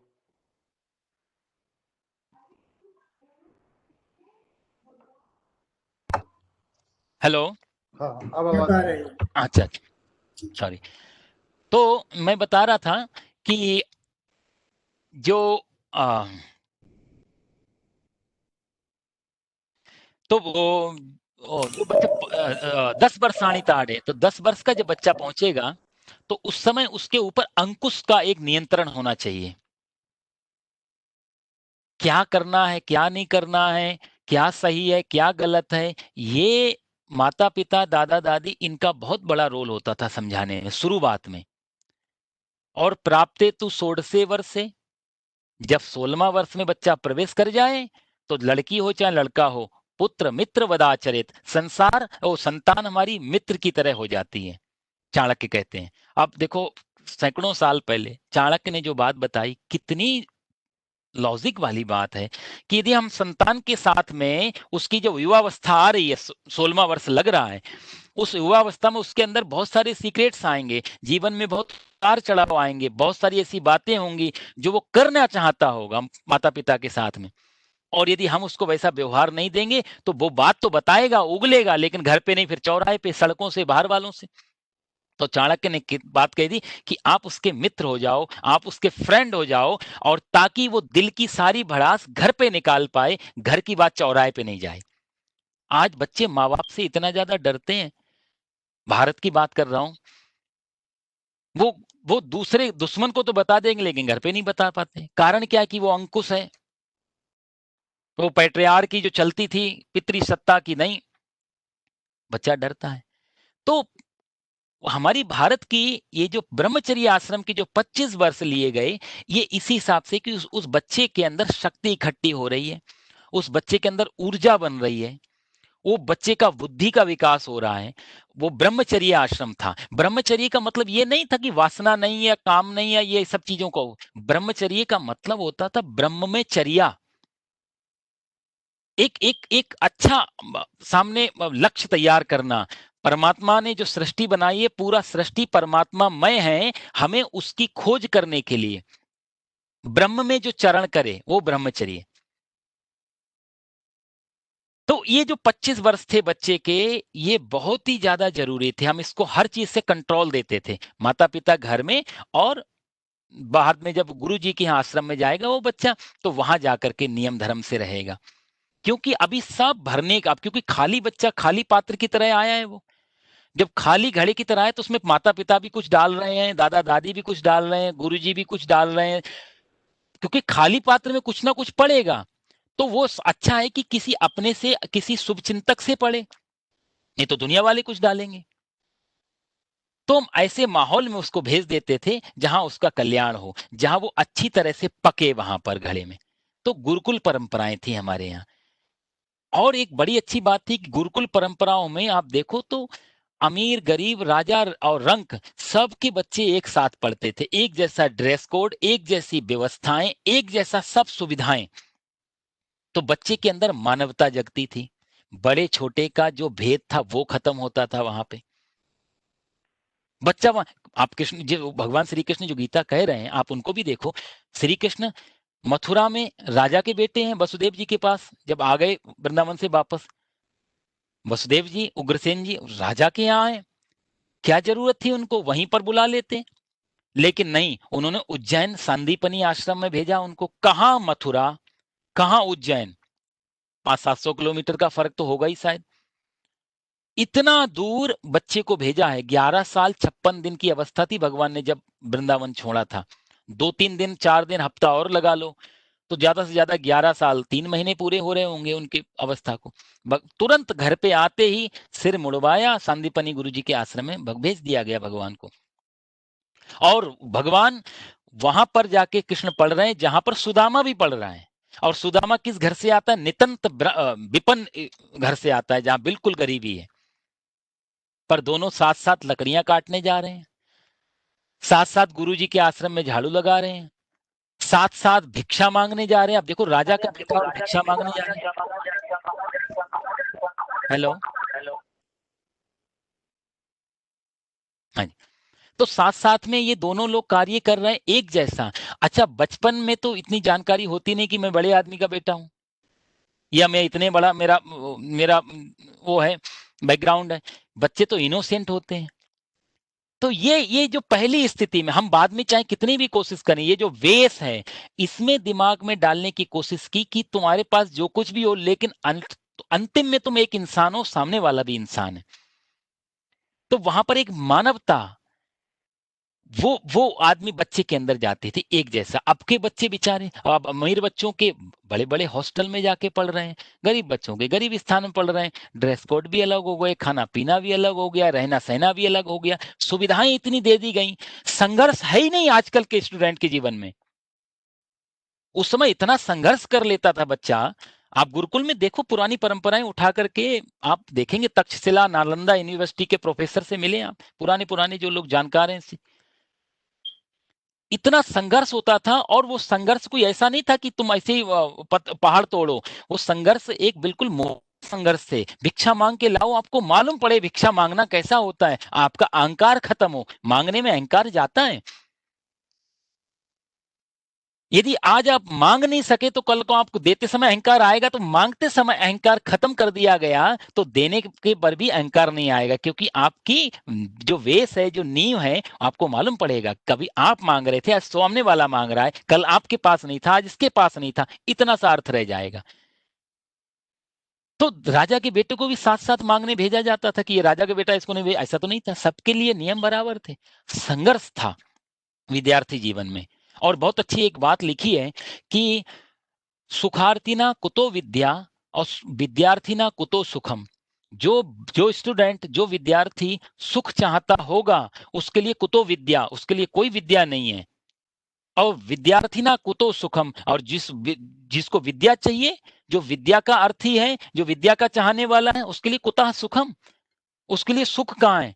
उसके लिए कोई सुख जीवन में नहीं है। तो सुख और विद्या, ये दो चीजें अलग अलग नहीं है, एक साथ ही है। लेकिन चाह में, यदि हमने सुख चाहा तो नहीं मिलेगा, यदि हमने विद्या नहीं मिलेगी, और विद्या चाही तो सुख नहीं मिलेगा, क्योंकि वो संघर्ष का टाइम था। तो विद्यार्थी को इतना अंदर से लोहा बना दिया जाता था गुरुकुल की परंपराओं में कि अब जब वो आगे निकलेगा तो उसके अंदर आत्मविश्वास की कमी नहीं होगी। आज के विद्यार्थी हैं, हम लोग दो प्रोटेस्ट के नाम पे यूनिवर्सिटियां तोड़ रहे हैं, पत्थर चला रहे हैं, सारा युवा पीढ़ी सड़कों पे खड़े होकर के कितना बड़ा विरोध आंदोलन, मालूम ही नहीं है किसके हम विरोध में आंदोलन कर रहे हैं।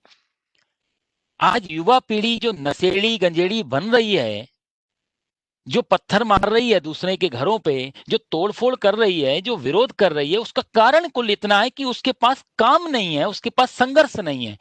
उससे क्या, बौद्धिक प्रेशर है, होमवर्क है उसके पास में, लेकिन फिजिकल कोई संघर्ष नहीं बचा उसके पास में। अब वो क्या करेगी? अब शरीर तो ऊर्जा मांगती है, ऊर्जा को रिलीज होना मांगता है शरीर। जो एनर्जी इकट्ठी कर रहे हैं खा पी करके, उसको कहीं ना कहीं तो निकालेंगे। वो कैसे निकलेगा? तो उस समय संघर्ष थे तो एनर्जी निकल जाती थी। अब संघर्ष नहीं है तो अब तोड़फोड़ में निकलेगी, झगड़ों में निकलेगी। ये बहुत ही एक मनोवैज्ञानिक तरीके से ये परंपरा बनाई भारत ने, ये आश्रमों की। कि विद्यार्थी को संघर्ष भी दिया और संघर्ष के पीछे विद्या भी दी, उसको सारा जीवन दर्शन सिखा दिया जाता था 25 वर्षों में। ओरल, बहुत सारी गृहस्थ आश्रम कैसा होना चाहिए गुरुजी ओरल बताते थे, मौखिक बताते। बाकी चीजें प्रैक्टिकल सिखाते थे। पूरा 25 वर्ष उसके रात दिन हर चीज को सीखने में जाते थे। आज हम स्पेशलाइजेशन कर लेते हैं। एक आंख का डॉक्टर कान के बारे में नहीं जानता, कान वाला मुंह वाले में नहीं जानता। हर चीज में, हर क्षेत्र में एक स्पेशलाइजेशन हो गया। मैं एक चुटकुला सुन रहा था कि एक कोई महिला आंख के डॉक्टर के पास गई और आंख के डॉक्टर से बोला, डॉक्टर साहब मेरी आंख में प्रॉब्लम है। डॉक्टर ने बोला कौन सी आंख में? बोला कि मैं राइट आंख में। डॉक्टर ने कहा सॉरी, ये मैं तो सिर्फ लेफ्ट आंख का डॉक्टर हूं। कहने का मतलब ये आने वाले समय में ऐसा भी हो जाएगा, क्योंकि दोनों आंखों में अलग अलग चीजें हैं। एक आंख को भी पूरा जानना बहुत बड़ी बात है। तो ये विज्ञान स्पेशलाइजेशन करेगा ही, कारण यही है क्योंकि सृष्टि अनंत है। उस समय जीवन को बहुत 25 सालों में बहुत सारे आयामों से गुरुजी, गुरुकुल परंपराएं, बहुत सारी चीजें हमें बेसिक चीजें दे देती थी, जो आज के विद्यार्थी को नहीं मिल पाती। उसके पास जो सब्जेक्ट होता है उसी में फोकस कर पाता है। यदि खेल है तो खेल में ही करेगा, फिर दूसरी तरीके से। एक संत जी कहते थे कि कोई बलवान, बुद्धिमान, ये दोनों चीजें एक साथ नहीं आ पाती व्यक्ति में। या तो बहुत बुद्धिमानी होगा या बहुत ही बलवान होगा। जो बहुत बड़े पहलवान होते हैं अक्सर मोटी बुद्धि के हो जाते हैं, और जो बहुत बुद्धिमान होंगे उनके शरीर आप देखोगे बिल्कुल सूखे हुए होंगे। बल और बुद्धि ये एक साथ दोनों में बहुत कमी हो पाती है।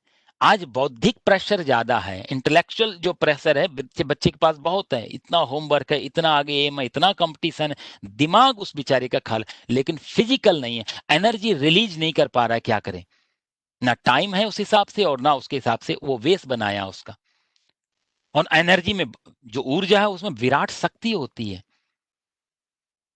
उस विराट शक्ति का यदि भगवान श्री कृष्ण अर्जुन से आगे कहेंगे कि उस ऊर्जा को यदि तो, और हमारे यहाँ कहा भी गया कि ऊर्जा ही परमात्मा है। कहीं ना कहीं हमने ऊर्जा को ही, उसी को, जो पावर है उस पावर को भी गॉड कहा है।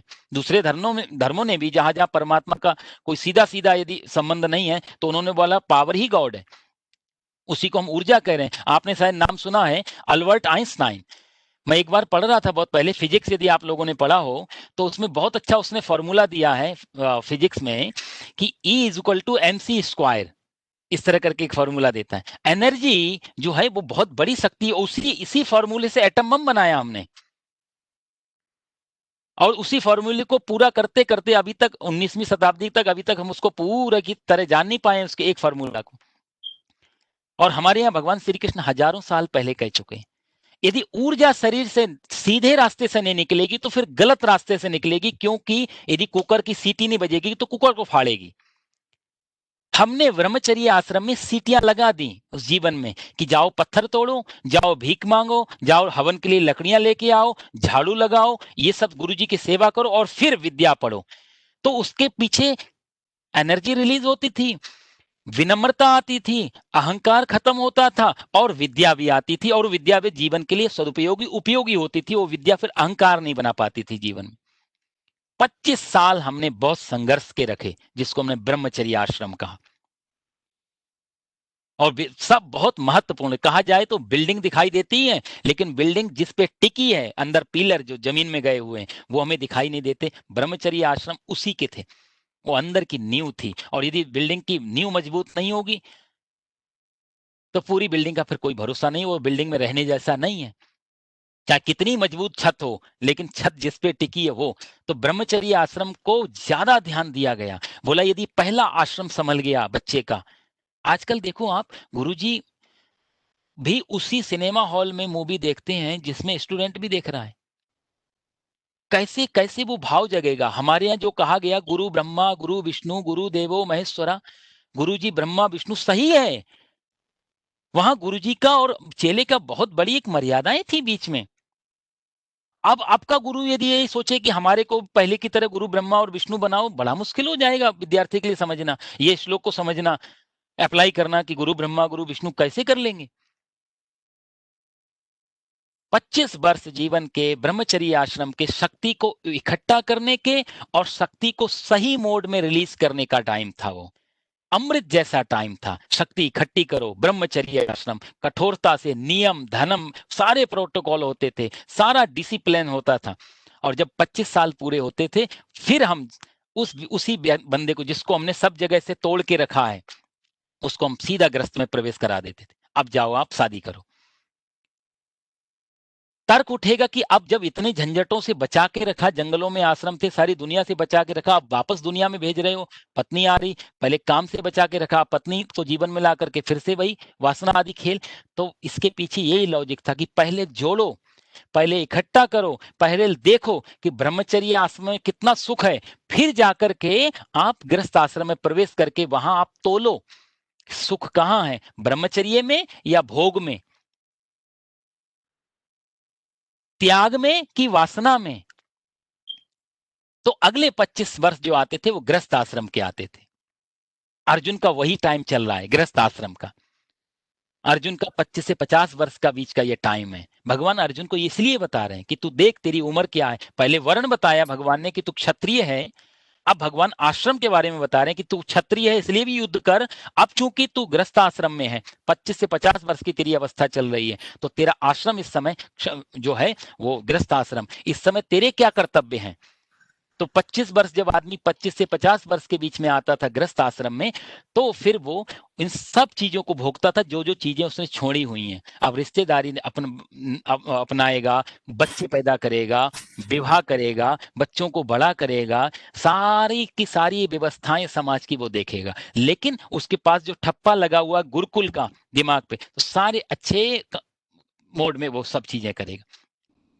हमारे यहाँ तो कहते हैं कि एक आदमी यदि संतानोत्पत्ति के लिए गर्भाधान करता है सिर्फ, तो वो भी एक अर्थ में पूरी तरह से ब्रह्मचारी है और ब्रह्मचर्य आश्रम में ही है। भारत ने कहा वो ब्रह्म पूर्ण रूप से ब्रह्मचारी है, क्योंकि वो सृष्टि के क्रम को फॉलो कर रहा है। आपने गृहस्थ हमने अपनाया इसलिए कि सृष्टि को आगे बढ़ाएं, तो संतान के लिए तो काम में जाना पड़ेगा, तो सृष्टि के क्रम को आगे आपने बढ़ाया, आपने कोई नियम नहीं तोड़ा, इसलिए आप ब्रह्मचारी हैं। ये भारत का बहुत बड़ा क्रांतिकारी फॉर्मूला रहा। तो वो जो गृहस्थ 25 वर्ष देख करके आया, उसने 25 वर्ष अगले अपने जीवन में विवाह आदि करके उसमें भोगना चालू किया। और यहाँ सारी की सारी जो चीजें उसने छोड़ी सिर्फ वापस आई हैं। अब वो टकराना, उसके अंदर हिम्मत है, उसके अंदर आत्मविश्वास है, उसके अंदर कॉन्फिडेंस है। वही ब्रह्मचर्य चीज उसके लिए अब उसके लिए वो हथियार बन जाएगी। जो 25 वर्ष इन 50 वर्षों में अब वो दुखी नहीं होगा, कि दुख इतना देख चुका है। भाई एक बच्चा चटाई पे सोया, भीख मांग के खाना खाया, झोपड़ियों में रहा, अब अगले 25 वर्षों में उसको जो भी मिलेगा इससे तो ज्यादा ही मिलेगा। कितनी समझने की बात है। जिंदगी अब जो भी देगी ब्रह्मचर्य आश्रम के बाद वो सदा ज्यादा होगा। पहले अपना घर नहीं था, गुरु जी का था, अब छोटी अपनी झोपड़ी भी होगी तो भी ज्यादा होगी। मेरी तो है, उस समय गुरु जी की थी। उस समय भिक्षा मांग करके खीर भी खाता था, लेकिन इस समय रूखी भी रोटी खाएगा तो भी मेरी तो है, मेरी मेहनत की तो है। तो ब्रह्मचर्य आश्रम से निकल के गृहस्थ आश्रम में जब भी जिंदगी प्रवेश करती थी, तो सदा हमको जिंदगी ज्यादा देती थी और प्लस होता था जिंदगी में, इसलिए ज्यादा सुख का अनुभव होता था। आज उल्टा है। आज बच्चा स्टूडेंट लाइफ में वो जो 25 वर्ष उसमें इतना ज्यादा सुख भोग लेता है कि अगले 50 वर्ष जो उसके शुरू होते हैं 25 वर्षों के बाद, उस समय संघर्ष शुरू होता है। हमारे यहाँ संघर्ष को पहले डाल दिया, भोग को बाद में डाला। यहाँ पहले सब कुछ भोग लेता है। प्लेन में बैठ लिया, लग्जरी लाइफ जी ली, बड़ी कारों में आ गया, सारी चीजें सुख सुविधाएं उसके पास हैं माता पिता के द्वारा। दूसरी मेहनत गॉड गिफ्ट में सब चीजें उसको मिल रही हैं। संघर्ष तो रहा ही नहीं जीवन में, तो इसके बाद जो जिंदगी होगी वो सदा कम देगी। और हमारे यहाँ आश्रम में जो भी जिंदगी देगी वो सदा ज्यादा देगी। कितना बड़ा एक कारण था। आज यदि बच्चा स्टूडेंट लाइफ से निकलने के बाद में बहुत ज्यादा फ्रस्ट्रेट होता है, बहुत स्ट्रेस में होता है, उसका कारण यही है, क्योंकि अब जो भी मिल रहा है उससे अतृप्त है कि ये तो मिल चुका। बड़ा घर तो है मेरे पास, बड़ी कार तो है, बड़ा मोबाइल तो है, बड़ा सोना चांदी पैसे टके सब कुछ तो थे हमारे। तो अब जो बच्चे बड़े होने के बाद दुखी हो रहे हैं, उसके कारण यही था, उन्होंने पहले संघर्ष नहीं देखा। और जीवन में जब बाद में संघर्ष आता है तो बेचारे बहुत दुखी हो जाते हैं। संघर्ष का अनुभव ही नहीं रहा। संघर्ष क्या होता था इन चीजों से समझने जैसा। उस समय व्यक्ति इसलिए सुखी हो जाता था क्योंकि उसको लगता था अब हर चीजें आ रही हैं। तो ये 25 से 50 वर्ष ये बहुत महत्वपूर्ण थे व्यक्ति के। और जब 50 वर्ष लंबी चीजें हैं, जितनी भी इसमें बातें की जाएं आश्रमों के बारे में, बड़े ग्रंथ में लिखा हुआ है, बहुत विस्तृत रूप से, बहुत विराट रूप से हमारे ऋषियों ने लिखे एक एक आश्रम के बारे में। तो गृहस्थाश्रम इन चीजों का तो था ही। फिर जब 50 साल का वो होगा, वो व्यक्ति गृहस्थाश्रम को पूरा कर रहा होगा, तो तीसरा आश्रम लगेगा, उसका नाम था वानप्रस्थ आश्रम। तो ब्रह्मचर्य आश्रम देखा, गृहस्थाश्रम देखा, अब तीसरा चरण है वानप्रस्थ आश्रम। वानप्रस्थ का मतलब होता है कि वन जाना नहीं, जंगल जाना नहीं, सब कुछ छोड़ देना नहीं। प्रस्थ मतलब होता है प्रस्थान करने की तैयारी, चलने की तैयारी, निकलने की तैयारी। प्रस्थ मतलब होता है देखना सामने। तो वन की तरफ देखना, जंगल की तरफ देखना। अब तो जंगल या वन नहीं है, तो अब हो गया कि अब अपने लिए देखना कि मैं किस लिए आया हूं, अपनी खोज के लिए देख, सामान बांधना, तैयार होना। जैसे हम लोगों ने यदि कहीं लंबी यात्रा पे जाना हो तो कुछ दिन पहले से तैयारी करते हैं हम लोग। छोटी मोटी यात्राएं हो तो थोड़ा समय देते हैं, लंबी यात्रा हो तो ज्यादा समय दिया जाता तैयारी का। तो महान यात्रा जीवन की शुरू होगी अगले 50 वर्षों में, तो उसकी तैयारी करने के लिए 25 वर्ष तो देना पड़ेगा उस यात्रा को देखने के लिए। तो वानप्रस्थ आश्रम शुरू होता था 50 से। इसलिए आप संख्या भी देखो तो 50 के बाद जो संख्या आती है उसका मतलब होता है 51, 52, मतलब बन जाना नहीं, वन की तरफ देखो। अब 51, 52, जो वन शब्द जोड़ा इसीलिए जोड़ा होगा शायद कि वन की यात्रा शुरू होने वाली है। तो और अच्छा, दूसरा इसमें लॉजिक क्या था, जब आदमी 50 साल का हो रहा होता था उस समय, तो उसका बच्चा जो गुरुकुल में है वो वापस आने की तैयारी में होता था कि उसका बच्चा 25 साल का पूरा हो चुका होगा, अब गुरुकुल छोड़ करके वो घर आएगा, इधर ये 50 साल का पूरा हो जाएगा। तो ये अब धीरे धीरे जो चीजों को भोगा है उन चीजों से ये बाहर निकलना चालू करेगा। बच्चा घर आ चुका है 25 साल की गुरुकुल पूरा करके ब्रह्मचर्य आश्रम।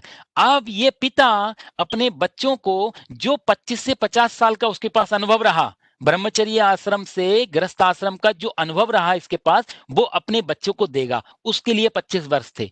एक आंख से अपनी यात्रा के लिए तरफ दृष्टि रखेगा, मुझे जाने की तैयारी करनी है। जैसे हम लोग यात्रा की तैयारी करते हैं, घर की चाबी किसी को देनी है, किसी को कुछ बोल के जाना है, तो हम उधर भी ध्यान देते हैं और एक तरफ पैकिंग भी चलती है यात्रा की। तो एक तरफ ये अपनी पैकिंग भी करेगा और दूसरी तरफ अपने जीवन के अनुभव अपने बच्चे को देगा ये कि गृहस्थ आश्रम में क्या क्या चीज जरूरी है। इन 25 सालों में बहुत महत्वपूर्ण होता था घर में, इसलिए गुरु ये तो गुरु का काम करता था ये बच्चे को देकर के। और जब 75 साल हो जाते थे तब संन्यास आश्रम शुरू होता था। तो जब इसके 75 साल होंगे तो इसके बेटे का बेटा भी गुरुकुल से वापस आ रहा होगा, क्योंकि उसके 25 साल पूरे हो चुके हो रहे होंगे।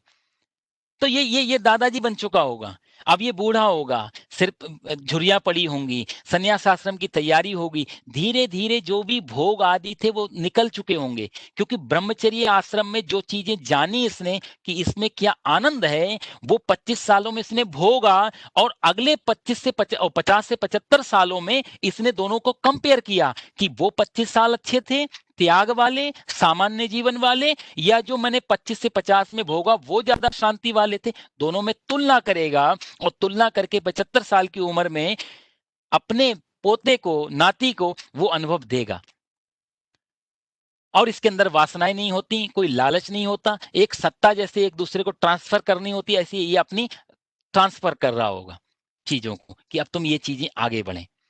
तो ममता, लालच, लोभ, मोह, काम, क्रोध सब चीजें छूट चुकी होती थी। तो जो बच्चे का बच्चा इसका आश्रम से आएगा और वो जब इसको देखेगा तो उसमें गुरु जैसा काम करेगा ये आदमी उसके लिए।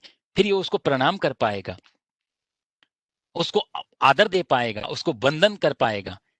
वृद्धों का वंदन इसीलिए था क्योंकि वो इस सृष्टि के, जो भगवान बात कर रहे हैं कि सृष्टि के क्रम के अनुसार वो ईमानदारी से 25 वर्ष अच्छे निकालते थे, फिर 25 से 50 वर्ष गृहस्थी के जो नियम थे उनके पूरे करते थे, 50 से 75 वो जो वासनाओं को भेजा है पत्नी की तरफ, पदार्थों की तरफ, उनसे वापस खींचा जाता था। नहीं तो एक ही घर में यदि बच्चे की शादी हो रही है और उसके घर बच्चे हो रहे हैं और पिता के घर में उसके भी बच्चे हो रहे हैं, कितना अमर्यादित काम हो रहा था। तो वो उन 50 से 75 वर्षों में सब वापस खींचता था। वो नियम धर्म में वापस आता था, वो ब्रह्मचर्य एक तरीके से वापस लाता था अपने जीवन में। तो ये गुरु का काम करता था। तो जो बूढ़ा घर में होता था उसको हम बिल्कुल भगवान तुल्य बोल पाते थे, उसको हम इतना आदर दे पाते थे। कारण यही था कि उसने जो अंतिम 25 वर्ष है ना, तीसरे अवस्था से 50 से 75 वाले, उसमें इसने सारी इंद्रियों को वापस खींच लिया है। अब बिल्कुल रेडी हो गया ये। तो यही आदमी फिर गुरु का काम करता, यही आदमी फिर बाद में गुरुकुल खोल देता था। कि अब संन्यास आश्रम का मतलब ये भी हुआ कि संन्यास भी ले लिया और जंगल में एक बच्चों के लिए गुरुकुल भी खोल दिया। गुरुकुल कोई संत महात्मा ही नहीं चलाते थे, यही तीसरे नंबर वाला व्यक्ति 75 साल के बाद जब वो निकलता है तो ये फिर तदर्थम कर्म कौनते है। अब जो कर्म करेगा वो समाज कल्याण के लिए, सृष्टि के क्रम के लिए, वो भगवान के लिए, वो फिर ये आदमी कार्य करता था, ये गुरु का काम करता था। एक कहानी में सुन रहा था कहीं कि एक किसी की विवाह था, शादी थी। तो शादी में लड़की वालों ने कंडीशन लगाई थी कि बारात जो आएगी उसमें कोई बुजुर्ग नहीं आना चाहिए, कोई बूढ़ा इंसान नहीं आना चाहिए। तो लड़के का जो नाना था उस बेचारे को बड़ी इच्छा थी, उसने बोला तेरे शादी के लिए तो मैं जिंदा हूँ, उसके बाद भले ही मर जाऊं। अब ये कन्या वालों ने बोला शादी में नहीं जा सकते, ऐसा कर तू मुझे छुपा के ले चल।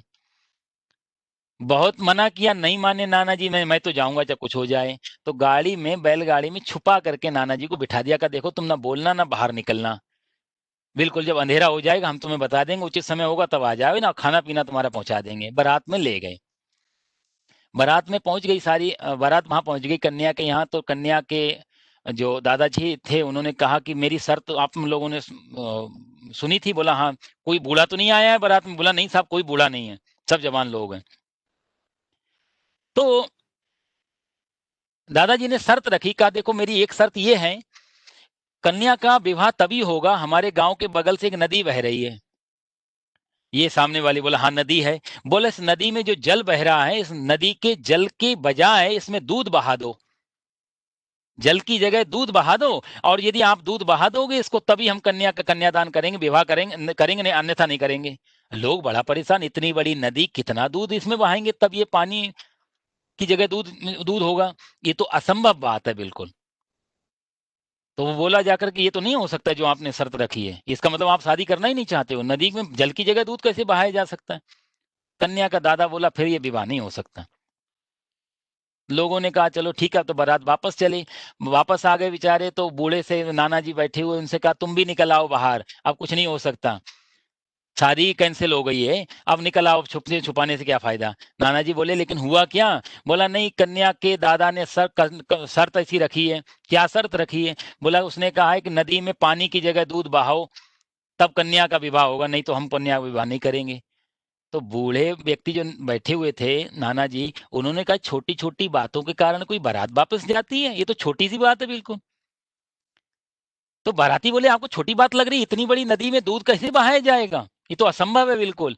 नाना जी बोले तुम चिंता मत करो, लड़की वालों को संदेशा भेजो कि हमने हमने दूध की व्यवस्था कर ली है और हम पानी की जगह दूध बहाएंगे, हमारे पास दूध पूरा है, तुम सिर्फ ऐसा करो नदी खाली करवाओ पहले पानी से, दूध हम बहाने को तैयार हैं। और ये सूचना भेजी गई कि हमारे पास दूध की व्यवस्था पूरी है, तुम नदी खाली करवाओ, हम दूध बहा देंगे। जब ये सूचना मिली तो लड़की के दादाजी ने बोला हो ना हो इस बारात में कोई ना कोई बूढ़ा जरूर है। जवान के पास में एनर्जी है, ऊर्जा है, लेकिन बौद्धिक जो अनुभव है वो कहां से लाएगा जवान? ये बूढ़ा इंसान जो बैठा हुआ है 75 साल का घर में या 60 साल का घर में, इसके पास अनुभव है, इसके पास एक्सपीरियंस है। जवान के पास बुद्धि ज्यादा हो सकती है, ऊर्जा ज्यादा हो सकती है, लेकिन अनुभव उसके पास कभी ज्यादा नहीं हो पाएगा। तो वृद्धों को बंधन करो, वृद्धों की कर सेव, और वृद्धों के आशीष से प्रसन्न हो सब देव। हमने जो वृद्धों को इतना सम्मान दिया उसका कारण यही था कि उसके पास अनुभव की आंखें हैं। एक महाराज जी कथा सुना रहे थे, एक जंगल में आग लग गई, उस जंगल में जब आग लगी तो सारे पशु पक्षी जो भी जीव जंतु थे सब भाग गए वहां से। दो मजबूर थे, दो नहीं भाग सके। कौन? बोला एक लंगड़ा था वहां पर और एक अंधा था वहां पर। दोनों बेचारे जलने के लिए मजबूर थे। लंगड़ा भाग तो सकता है, ओ लंगड़ा देख तो सकता है पर भाग नहीं सकता, और अंधा भाग तो सकता है पर देख नहीं सकता, आग की दर लगी हुई है। तो क्या किया उन्होंने? बोला लंगड़े ने कहा अंधे से, कहा देखो मेरे पास में पैर नहीं है लेकिन आंखें हैं। और अंधे ने कहा कि देखो मेरे पास आंखें नहीं है लेकिन पैर हैं। तो करो क्या कि तुम ऐसा करो। लंगड़े ने अंधे के कंधे पे बैठ गया। अंधे ने कहा तुम मेरे पैर पे कंधे पे बैठ जाओ, आंख तुम्हारी होगी पैर मेरा होगा, हम दोनों बच जाएंगे। और हुआ भी वही। अंधे ने लंगड़े को कंधे पे बिठाया, लंगड़े की आंख अंधे के पैर दोनों बच गए आग से। कहते हैं ये कहानी बड़ा इशारा करती आजकल चारों तरफ विषय वासना, कंपटीशन, तुलना, इन सब चीजों की आग लगी हुई है साहब। 25 साल उस ब्रह्मचर्य आश्रम में स्टूडेंट ने जो संघर्ष नहीं किया है, अब जब संघर्ष उसके सामने आ रहा है अपने प्रोफेशनल लाइफ में, और उस समय जो आग लगी हुई थी उसके अंदर, नौकरी बचानी है, नौकरी टिकानी है, जो नौकरी टिकी हुई उसको प्रमोशन कैसे मिले, दूसरे से कैसे आगे निकल जाए, जो इस तरीके से जो तुलना की, कंपटीशन की, जेलसी की जो आग लगी हुई है। तो लंगड़ा कौन? बोला जवान लंगड़ा कौन? बुढ़ापा। और अंधा कौन है? बोला जवानी। अंधी जवानी, लंगड़े बुढ़ापा, ये दो चीज। लंगड़ा भाग तो नहीं सकता लेकिन देख सकता है, लंगड़े के पास आंखें हैं। बुजुर्ग के पास में शारीरिक शक्ति नहीं है लेकिन अनुभव की आंखें हैं। यदि और अंधी जवानी के पास में चाल तो बहुत तेज है, एनर्जी बहुत है, तोड़फोड़ बहुत कुछ कर सकता है जीवन में, पर क्या करना है इस बात के लिए अनुभव की आंखें नहीं है। आज भी यदि वो बुजुर्ग के आंखों का सहारा ले, लंगड़ा यदि अंधे के अंधा यदि लंगड़े के लंगड़ा यदि अंधे के कंधे पे बैठ जाए, अंधी जवानी, अंधी जो जवानी है वो लंगड़े बुढ़ापे को अपने कंधे पे बिठा दे कि आपका अनुभव जीवन का, और मुझे आप रास्ता बताओ किधर चलना हो। तो ये दुनिया आज भी सतयुग हो सकती है कलयुग से। अब वो कम्युनिकेशन नहीं बचा, माता पिता दादा दादी के बीच में जो बच्चों का कम्युनिकेशन था, जो बुजुर्गों को प्रति आदर भाव श्रद्धा से जो प्रश्न होते थे, वो बचा ही नहीं। अब बच्चा बाहर से सीख रहा है, बाहर से चीजें ले, वो एनर्जी वेस्ट हो रही है, बाहर से तो कोई बहुत अच्छी चीजें नहीं मिल पाएंगी उसको। तो ये जो संन्यास आश्रम जो चौथा पंथ था व्यक्ति का, वो अपने जीवन के जो अनुभव थे, चाहे वो 25 वर्ष के हों, 50 वर्ष वाले हों, 75 वर्ष वाले, वो सारा का सारा उड़ेल देता था अपने शिष्यों पे। और अनुभव का जब उड़ेलता था तो अनुभव की सुनी बातें ज्यादा असर कर पाती हैं। और आदर, आदर इतना ज्यादा होता था। मैंने आपसे कहा है ना कि यही गीता यदि दुर्योधन को सुनाई जाती तो कोई काम का नहीं थी, क्योंकि वहां आदर नहीं है, वहां श्रद्धा नहीं है। बोलने वाला चाहे भगवान ही क्यों ना हो, यदि हमारी आस्था श्रद्धा नहीं होगी तो वो बोलने वाला भी बेकार हो जाएगा। और आस्था और श्रद्धा है तो कोई भी आदमी, कोई भी व्यक्ति हमारा गुरु बन सकता है। गुरु का अर्थ ये नहीं कोई बुजुर्ग लो लाल कपड़ा या कोई कोई ऐसा व्यक्ति। गुरु का मतलब इतना ही है जहां हम सिर झुका सके, जहां हम अपना पात्र को खाली कटोरा दिखा सके, हम खाली हैं, जहां हम अपने आप को उल्टा कर पाए, जहां हम अपने आप को हाथ फैला सकें, वही तो गुरु है जीवन में। एक कौशिक ऋषि थे। कौशिक ऋषि ध्यान कर रहे थे पेड़ के नीचे, कथा आती है शिव पुराण आदियों में। कौशिक ऋषि तपस्या कर रहे हैं, ध्यान में है। ऊपर एक बगुली बैठी थी, डक बगुला जो, वो बगुली ने ऊपर से बीट कर दी, ऋषि के ऊपर गिर गई। ऋषि के ऊपर गिरी, ऋषि ने ऊपर देखा, कौशिक ने तो ऊपर देखा और क्रोध आ गया उनको, और क्रोध आया तो क्रोध से वो बगुली जल गई आग से, क्रोध की अग्नि में जल के भस्म हो गई, गिर गई। कौशिक ऋषि को अहंकार हो गया, मेरे पास तो इतना ज्यादा बल है, देखो मेरी तपस्या का इतना ज्यादा बल, बगुली को मैंने आग की क्रोधाग्नि से जला दिया। अब वो कौशिक ऋषि भिक्षा मांगने गए एक दरवाजे पर, अंदर स्त्री है, पतिव्रता स्त्री थी ये, पति कोई परमेश्वर मानती थी ऐसी, बहुत श्रेष्ठ थी, अच्छे आचरण में, अच्छे कर्मों में थी। उससे कहा भिक्षाम देही माता भिक्षाम देही, उसने बोला ठीक है भिक्षा अभी लेके आती हूँ। जैसी भिक्षा लेके आ रही थी उतनी देर में उसका पति आ गया। अब पति आ गया बेचारा, तो भिक्षा तो उसने साइड में रख दी, पति के लिए बिस्तर आदि लगाया, जल आदि पिलाया, जल आदि पिला करके उसके लिए थोड़ा सेवा आदि करने में लग गई। इधर काफी लेट हो गई, भूली गई। बाद में ध्यान आया, अरे मैं तो भिक्षा लेके जा रही थी। भिक्षा लेके दौड़ी दौड़ी आई कौशिक ऋषि के पास में। कौशिक से उसने कहा महाराज भिक्षा ले लो। अब ये इतना क्रोधित, तुझे मालूम नहीं है, तूने मेरे को इतनी देर इंतजार करवा दिया, तुझे मेरी तपस्या का या मेरे प्रताप का। तो वो पतिव्रता नारी हंसी और बोली ऋषि आप क्रोध मत करो, मेरे पे नहीं चलेगा।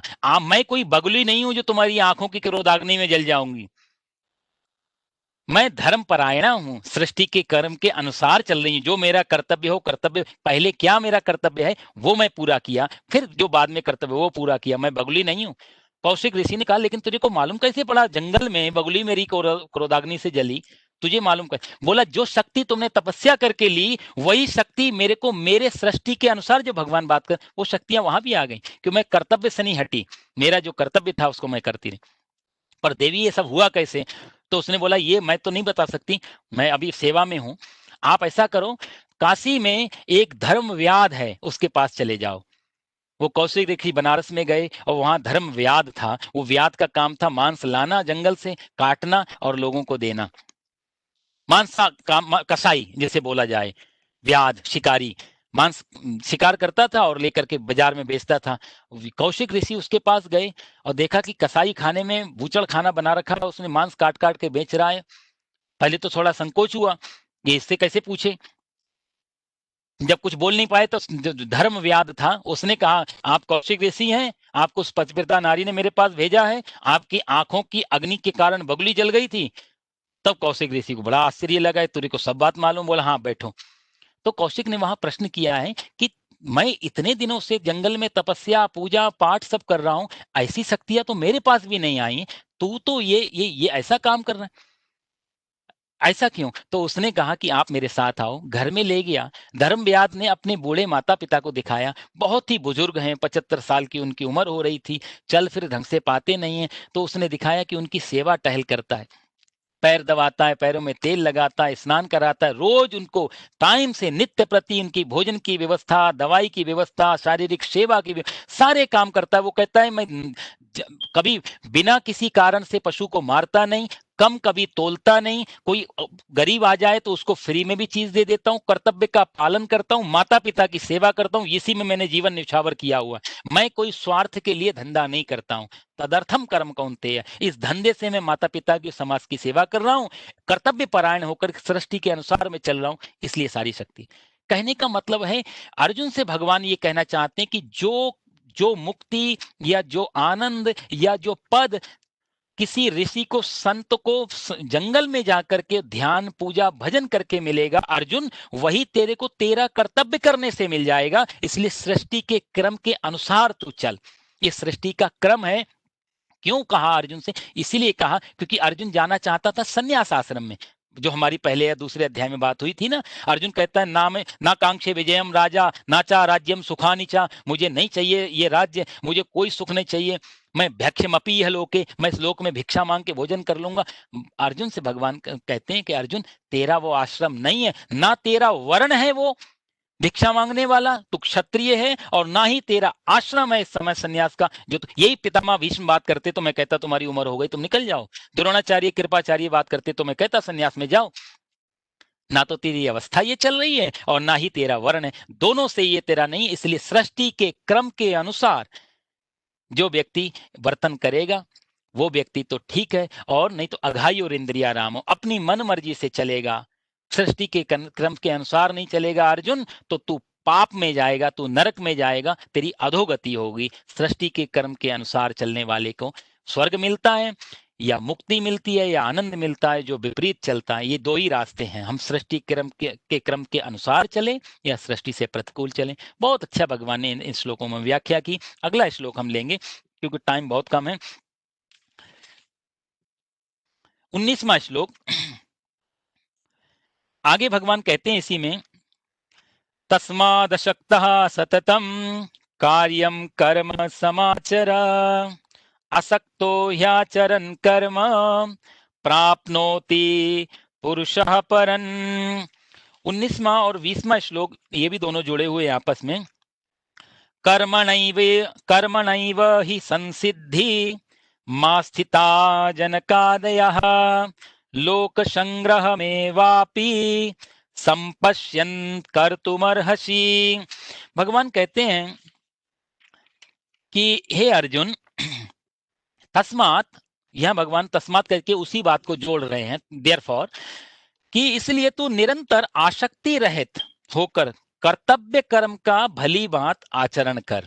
तस्माद अशक्ता सततम, क्योंकि आसक्ति रहित होकर कर्म करता हुआ मनुष्य परमात्मा को प्राप्त हो जाता है। यहाँ क्या कर वो भगवान नहीं बता रहे हैं, आसक्ति रहित होकर तू कर्म कर, और कहते हैं परमाप्नोति पुरुषः, तू आसक्ति रहित होकर के यदि कर्म करेगा तो परमात्मा को प्राप्त कर लेगा। यह इसका अर्थ यह भी है कि यदि आसक्ति से माला भी जपी जाए तो भी परमात्मा नहीं मिलेगा, और अनासक्ति से यदि तुम कसाई का काम भी करोगे तो भी परमात्मा मिल जाएगा। धर्म व्याध, पिंगला वेश्या, बहुत सारे ऐसे उदाहरण हैं। सारा जीवन कबीर कपड़ा बुनते रहे, कभी कपड़ा बुनना नहीं छोड़ा, अपना काम निरंतर कबीर करते हैं। तुकाराम जी महाराष्ट्र में संत हुए, सारा जीवन तोलते रहे, कभी उन्होंने अपना कार्य नहीं छोड़ा, परमात्मा की प्राप्ति हो गई। कितने ऐसे उदाहरण हैं जिन्होंने कर्तव्य कर्म का पालन किया, कर्तव्य को छोड़ के भागे नहीं, और परमात्मा की उनको प्राप्ति हुई। भगवान अर्जुन से कहते हैं, अर्जुन अनासक्त होकर के तू जो कर्तव्य है तेरा, उस कर्तव्य को पूरा कर, और उसका परिणाम क्या होगा, परमाप्नोति पुरुषः, तुमको परमात्मा की प्राप्ति हो जाएगी। और अर्जुन फिर यहाँ पर पूछता है, क्योंकि जब ऐसी बात करते हैं तो किसी के भी मन में प्रश्न आएगा, फिर ऐसा कभी हुआ है या आप ही मेरे को बता रहे हो? पहले भी ऐसा किसी के साथ हुआ कि कर्तव्य कर्म का, कि ध्यान पूजन दान धर्म पूजा पाठ हवन यज्ञ कुछ भी नहीं करो और परमात्मा मिल जाए? अलग ही बात बता रहे, ऐसा कभी हुआ है? तो भगवान कहते हैं, हाँ, एग्जाम्पल दे रहे हैं भगवान दूसरे अध्याय में, कर्मणैव हि संसिद्धि आस्थिता जनकादयः लोक संग्रह में वापी संपश्यन कर तुम अर्हसि। यहाँ भगवान ने बहुत सुंदर एक उदाहरण दिया है जनक महाराज जी का। ये दूसरा, ये जो 20वां श्लोक है, बहुत भी समझने जैसा है। और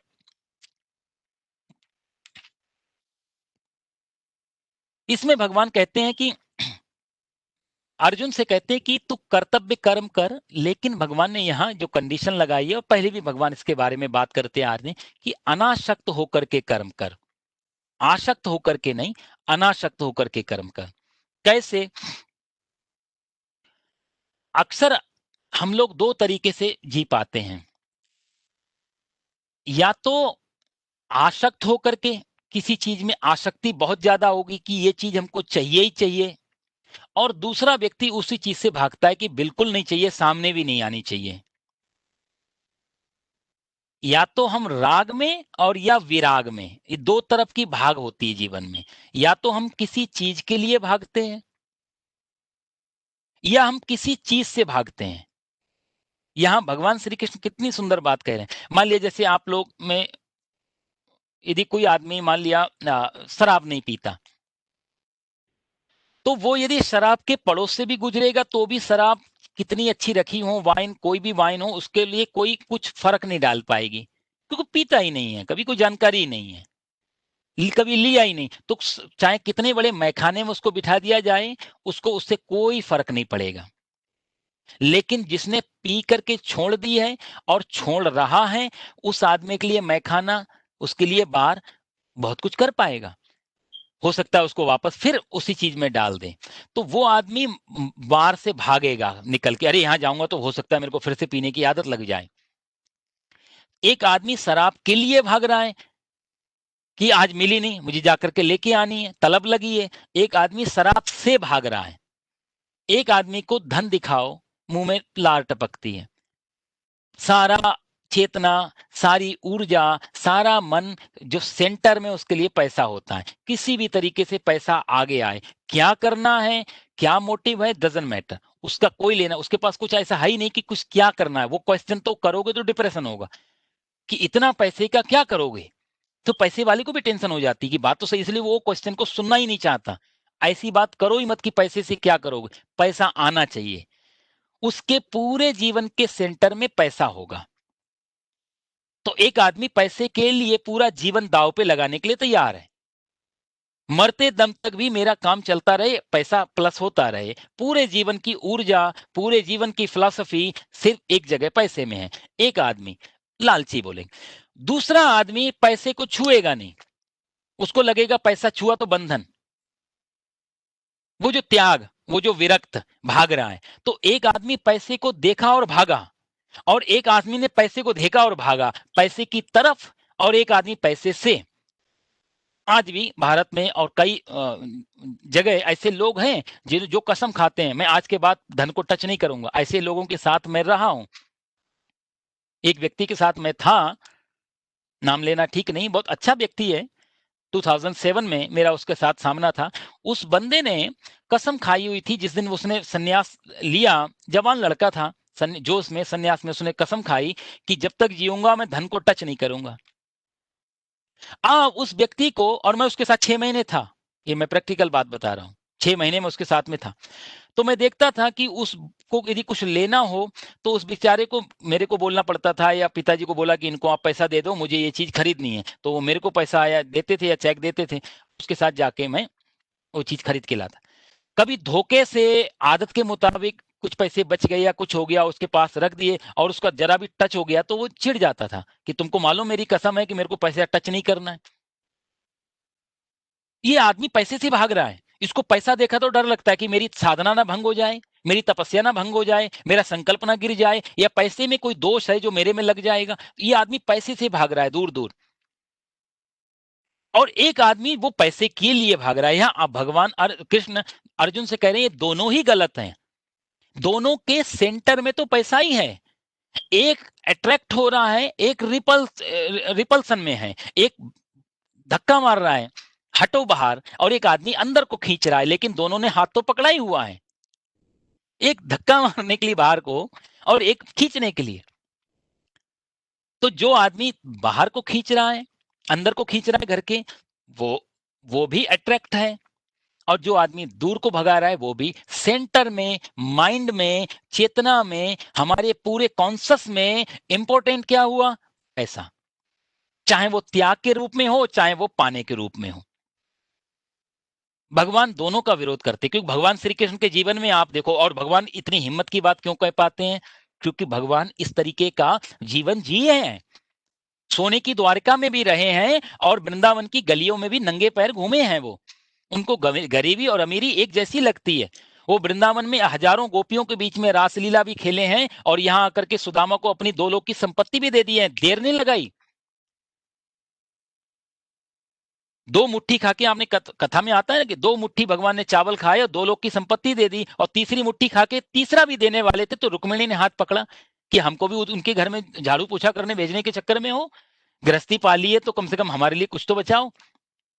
रुक्मिणी ने रोका, तब रोका। नहीं तो भगवान तो कहते हैं अहम भक्त पराधीना, भक्त के लिए तो मैं उसका गुलाम बनने को तैयार हूं। तो यदि भगवान को कोई लालच, द्वारिका में बैठ के राजा बन के भी उनके अंदर कोई हर्षोल्लास नहीं होता, और यहां पर आकर के दूसरे का रथ और गाड़ी हाँक रहे हैं ड्राइवर बन के भी, उनके अंदर कोई ऐसी हीन भावना नहीं आती, ना ईगो है ना गिल्टी है, दोनों से परे हैं। क्योंकि उन्होंने सोने की द्वारिका को भी महत्व नहीं दिया, भोगा, लेकिन यहां रथ को भी वो महत्व, जो सोने की द्वारिका छोड़ के आएगा उसको छोटा काम करने में भी गिल्टी। सही में जो अमीर हो जाता है ना, उसको गरीबी में कभी गिल्टी फील नहीं होती।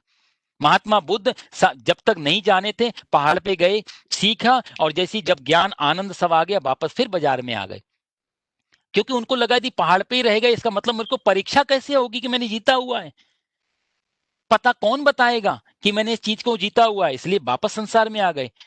25 वर्ष उन्होंने साधना में लगाए पहाड़ों पर, साधना पूरी हो गई, ज्ञान हो गया, वापस लौट आए। महावीर जैनियों के सारे 24 के 24 तीर्थंकर वापस जब ज्ञान प्राप्त हो जाता है, वापस बाजार में आ जाते हैं, वापस समाज में आ जाते हैं, हजारों लोग उनको लेके चलते हैं।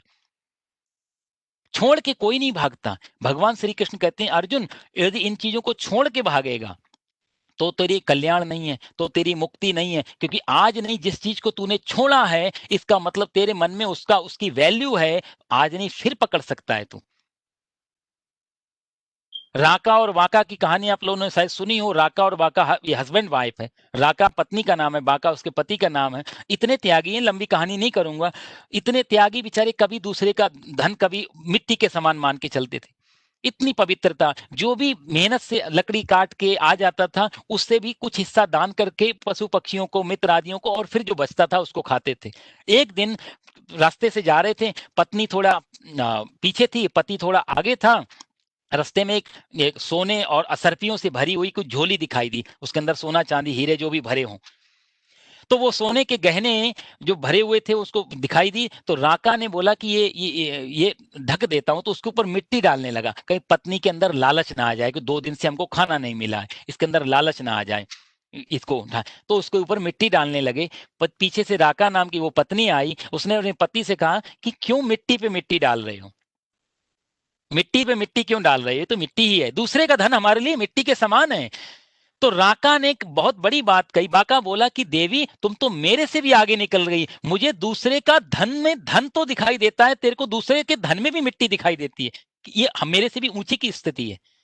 कम से कम मुझे सोना सोने जैसा तो लगा, छोड़ने जैसा तो लगा कि इसको ढकना चाहिए। ये भागने वाला जो भगवान यहाँ बात कर रहे हैं कि एक धन को छुपा रहा है, भाग रहा है, पीछे जो करिए वो दूसरे का धन है, तो मिट्टी ही है, तो मिट्टी पे मिट्टी क्यों डालना, बात ही खत्म हो गई, मुझे तो ध्यान ही नहीं देना उधर।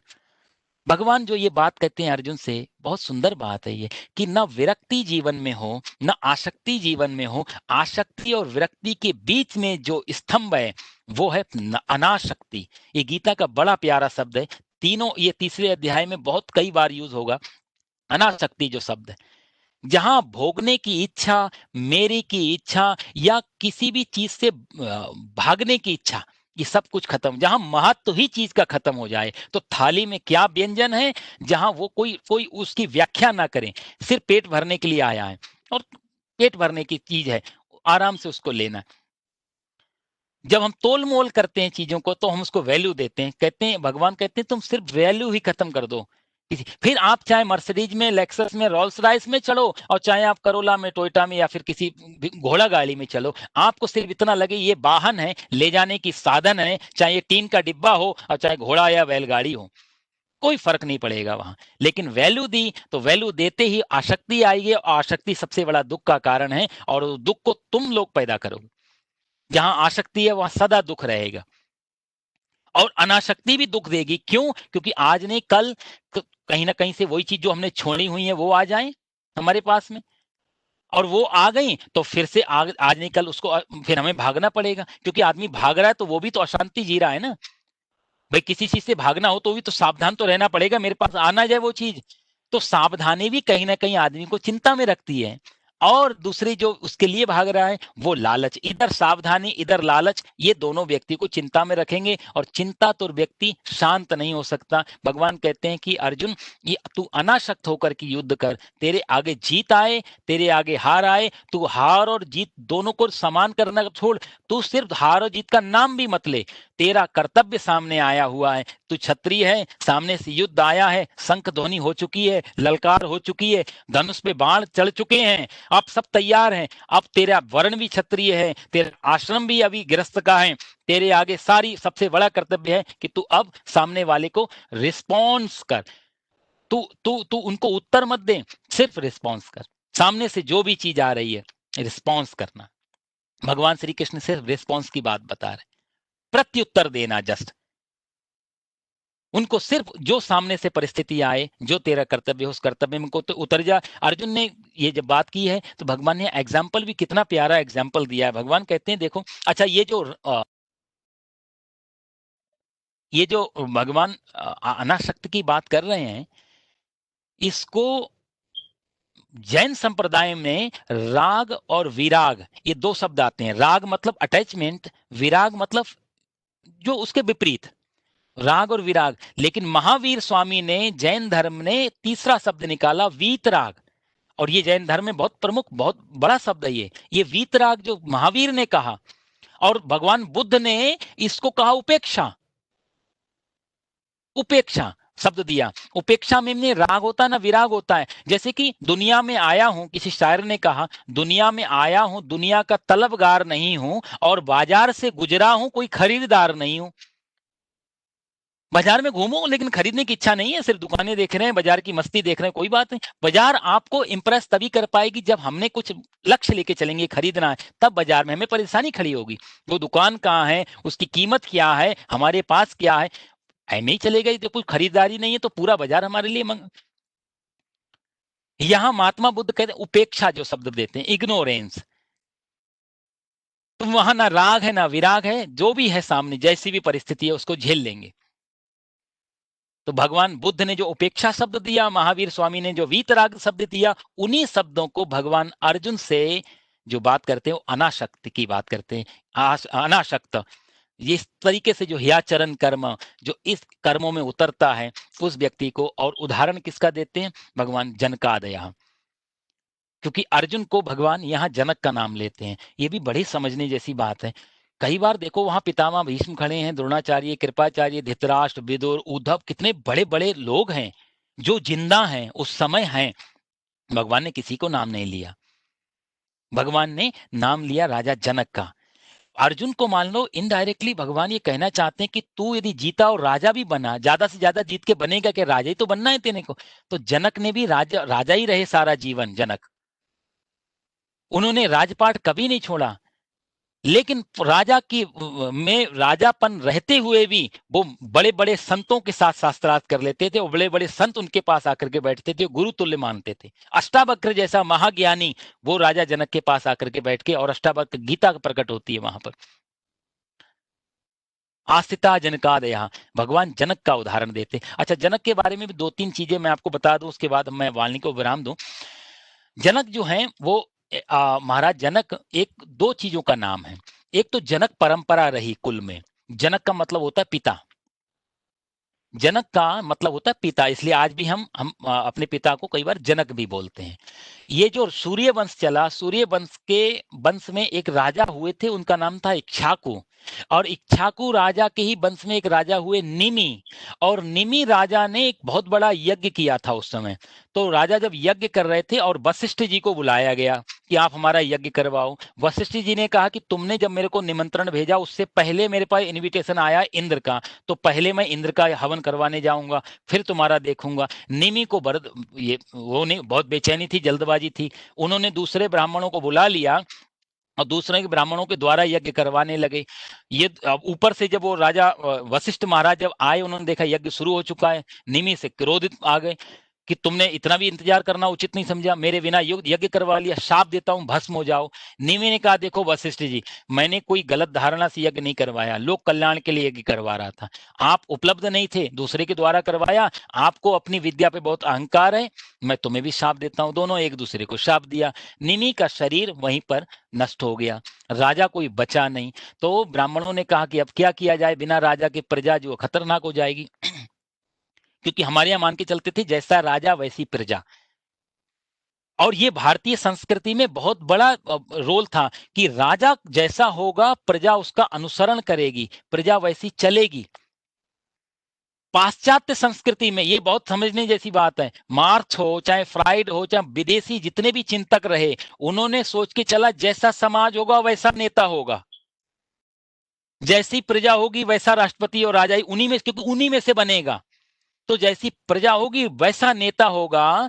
हमारे यहाँ उल्टी बात कही गई, जैसा नेता होगा वैसी प्रजा बनेगी। इसलिए राजा को ज्यादा उसके ऊपर जिम्मेदारी है, ज्यादा रिस्पॉन्सिबिलिटीज हैं कि वो ठीक आचरण करे, क्योंकि प्रजा उसको फॉलो कर रही है। तो राजा निमि को बोला ये राजा बचे नहीं तो प्रजा तो खतरनाक हो जाएगी। तो राजा निमि के शरीर को इन्होंने मथा, वहां से मथ शरीर को उस समय कुछ मंत्रों आदि के द्वारा मथा गया। तो जैसे दूध दही में से मक्खन निकलता है, इनके शरीर के बॉडी से निकले थे ये महाराज क्षीरध्वज और कुशध्वज नाम के ऐसे राजा निकले। तो क्षीरध्वज और कुशध्वज ये 2 भाई थे। क्षीरध्वज की 2 बिटियां थी, माता सीता, माता उर्मिला। कुशध्वज की भी 2 बिटियां थीं, एक मांडवी और एक श्रुतकीर्ति। तो जो भगवान राम के चारों भाइयों को बिहाई गई ना, राम को सीता, लक्ष्मण को उर्मिला, भरत को मांडवी और शत्रुघ्न को श्रुतकीर्ति, तो ये चारों बहनें सगी बहनें नहीं थी, ये कुशध्वज और क्षीरध्वज की 2-2 बेटियां थीं। तो इन दोनों का ही नाम जनक दिया गया, क्योंकि ये बहुत ज्ञानी थे, शरीर में रहते हुए भी शरीर से अलग होने का इनको अनुभव था, इसलिए इनका नाम एक विदेह राज भी रखा गया। और इसकी परीक्षा की गई कि जब ये अष्टावक्र आदि प्रवचन देते थे, तो प्रवचन देते देते कथा में कहते हैं कि कई बार जनक महाराज लेट आते थे, तो ये प्रवचन स्टार्ट नहीं करते थे, रुक जाते थे। और बड़े संत महापुरुष बैठे हुए तो उनको चिढ़ होती थी, हम संत महापुरुष इतने बड़े और ये राजा, इसके लिए आप लोग रुकते हो, और हम लोग कभी लेट हो जाए तो हमारे लिए नहीं रुकते हो। मन में थोड़ी चिढ़ थी, एक दिन प्रश्न कर दिया तो उन्होंने कहा कि चलो ठीक है, एक दिन समझाएंगे तुम्हें। तो एक दिन प्रवचन चल रहा था, जनक महाराज बैठे हैं, सारे ऋषि लोग बैठे हैं, प्रवचन चल रहा है। अचानक से सैनिकों ने आके सूचना दी, महाराज जनकपुर में आग लग गई है, जंगल की तरफ से आग लगी है, जनकपुर की तरफ जा रही है। तो जो ऋषि गण, साधु महात्मा, जो गांव वाले बैठे थे, भागे एकदम। किसी की झोपड़ी जल ना जाए, किसी की कमंडल न जल जाए, किसी की लंगोटी ना जल जाए, सब भागे। महाराज जनक बैठे हुए हैं, अकेले सिर्फ जनक बैठे हैं। तो उससे अष्टावक्र जी ने कहा कि तो राज्य में आग लगी है, आप जान ही रहे हो। तो महाराज जनक ने कहा, राज्य में तो आग लगी है, मेरे में थोड़ा ना आग लगी है महाराज, आप तो कथा सुनाओ। और थोड़ी देर के बाद सैनिक ने आके कहा कि अब तो आग राजमहल के पास पहुंच चुकी है महाराज। फिर भी तो वो अष्टावक्र ने कहा कि तुम्हारे राजमहल में आग लग गई, तुम्हारे बच्चे जल जाएंगे, जाकर के बचाओ। जनक ने कहा, महाराज उनको बचाने के चक्कर में शरीर में भी तो आग लगेगी, एक दिन उसको कौन बचाएगा, एक दिन ये शरीर भी जलेगा। तो इस शरीर को जलने से पहले मैं अमृत की खोज कर लूं, उस पानी की खोज कर लूं जिससे मैं अपने आप को बुझा पाऊं, तब आप तो सिर्फ कथा सुनाओ। ये जब बात कही तो वो आग वाग सब बंद हो गई, वो वापस लोग आ गए वापस। और तब अष्टावक्र ने कहा, यही फर्क है तुम में और ये राजा जनक में, ये राज्य भी संभालते हैं, गृहस्थी भी संभालते हैं, सारी झंझटों के बीच में हैं, लेकिन विदेह हैं, अनासक्त हैं। और तुम लोगों के पास छोड़ने के लिए एक झोपड़ी, एक लंगोटी, एक कमंडल, एक छोटा सा घर, और तुम लोग भाग गए। ये सुनने के सबसे बड़े अधिकारी, इसलिए 5 मिनट भी लेट हो जाते हैं, इनके लिए मैं वेट करता हूँ। 5 मिनट का सत्संग इनको छूटना नहीं चाहिए। श्रोता यदि लायक हो तो कहते हैं उसके लिए 1 मिनट भी बहुत महत्वपूर्ण होता है, 1 मिनट की कथा उसके लिए ना छूटे। इसलिए जनक का बहुत बड़ा आदर रहा सन्यासियों में, ज्ञानियों में अग्रगण्य। माता सीता के तो पिता थे ही ये, लेकिन ज्ञानियों में भी अग्रगण्य थे। इसलिए जनक का बहुत आदर रहा, बहुत आदर रहा ज्ञानियों। इसलिए भगवान, और इतना आदर रहा, इससे ही पता लगता है कि गीता जैसे ग्रंथ में भगवान श्री कृष्ण को इनका नाम लेना पड़ा एग्जाम्पल में। आस्थिता जनकादया, हे अर्जुन, जैसे जनक राजा बनने के बाद भी अनासक्त होकर के राज्य चला रहे हैं, ऐसे तू अनासक्त होकर युद्ध कर। तू युद्ध को अपना मानी मत, कर्तव्य मान, ये तेरा कर्तव्य है, इसलिए तो युद्ध कर। और काफी विलंब हो गया, अगले हम आगे बढ़ेंगे। 20 श्लोक तक हम लोग पहुंच गए हैं, 21वें श्लोक से अगली बार हम लोग चर्चा करेंगे। ओम सर्वे भवन्तु सुखिना, सर्वे सन्तु निरामयः, सर्वे भद्राणि पश्यन्तु, मां कश्चित् दुःख भाग भवेत्। पूर्णमदः पूर्णमिदं पूर्णात् पूर्णमुदच्यते, पूर्णस्य पूर्णमादाय पूर्णमेवावशिष्यते। ओम शांति शांति शांतिर्भवतु। बोलो सर्वेश्वर भगवान की जय, आनंद भगवान की जय, माता की जय। जय हो।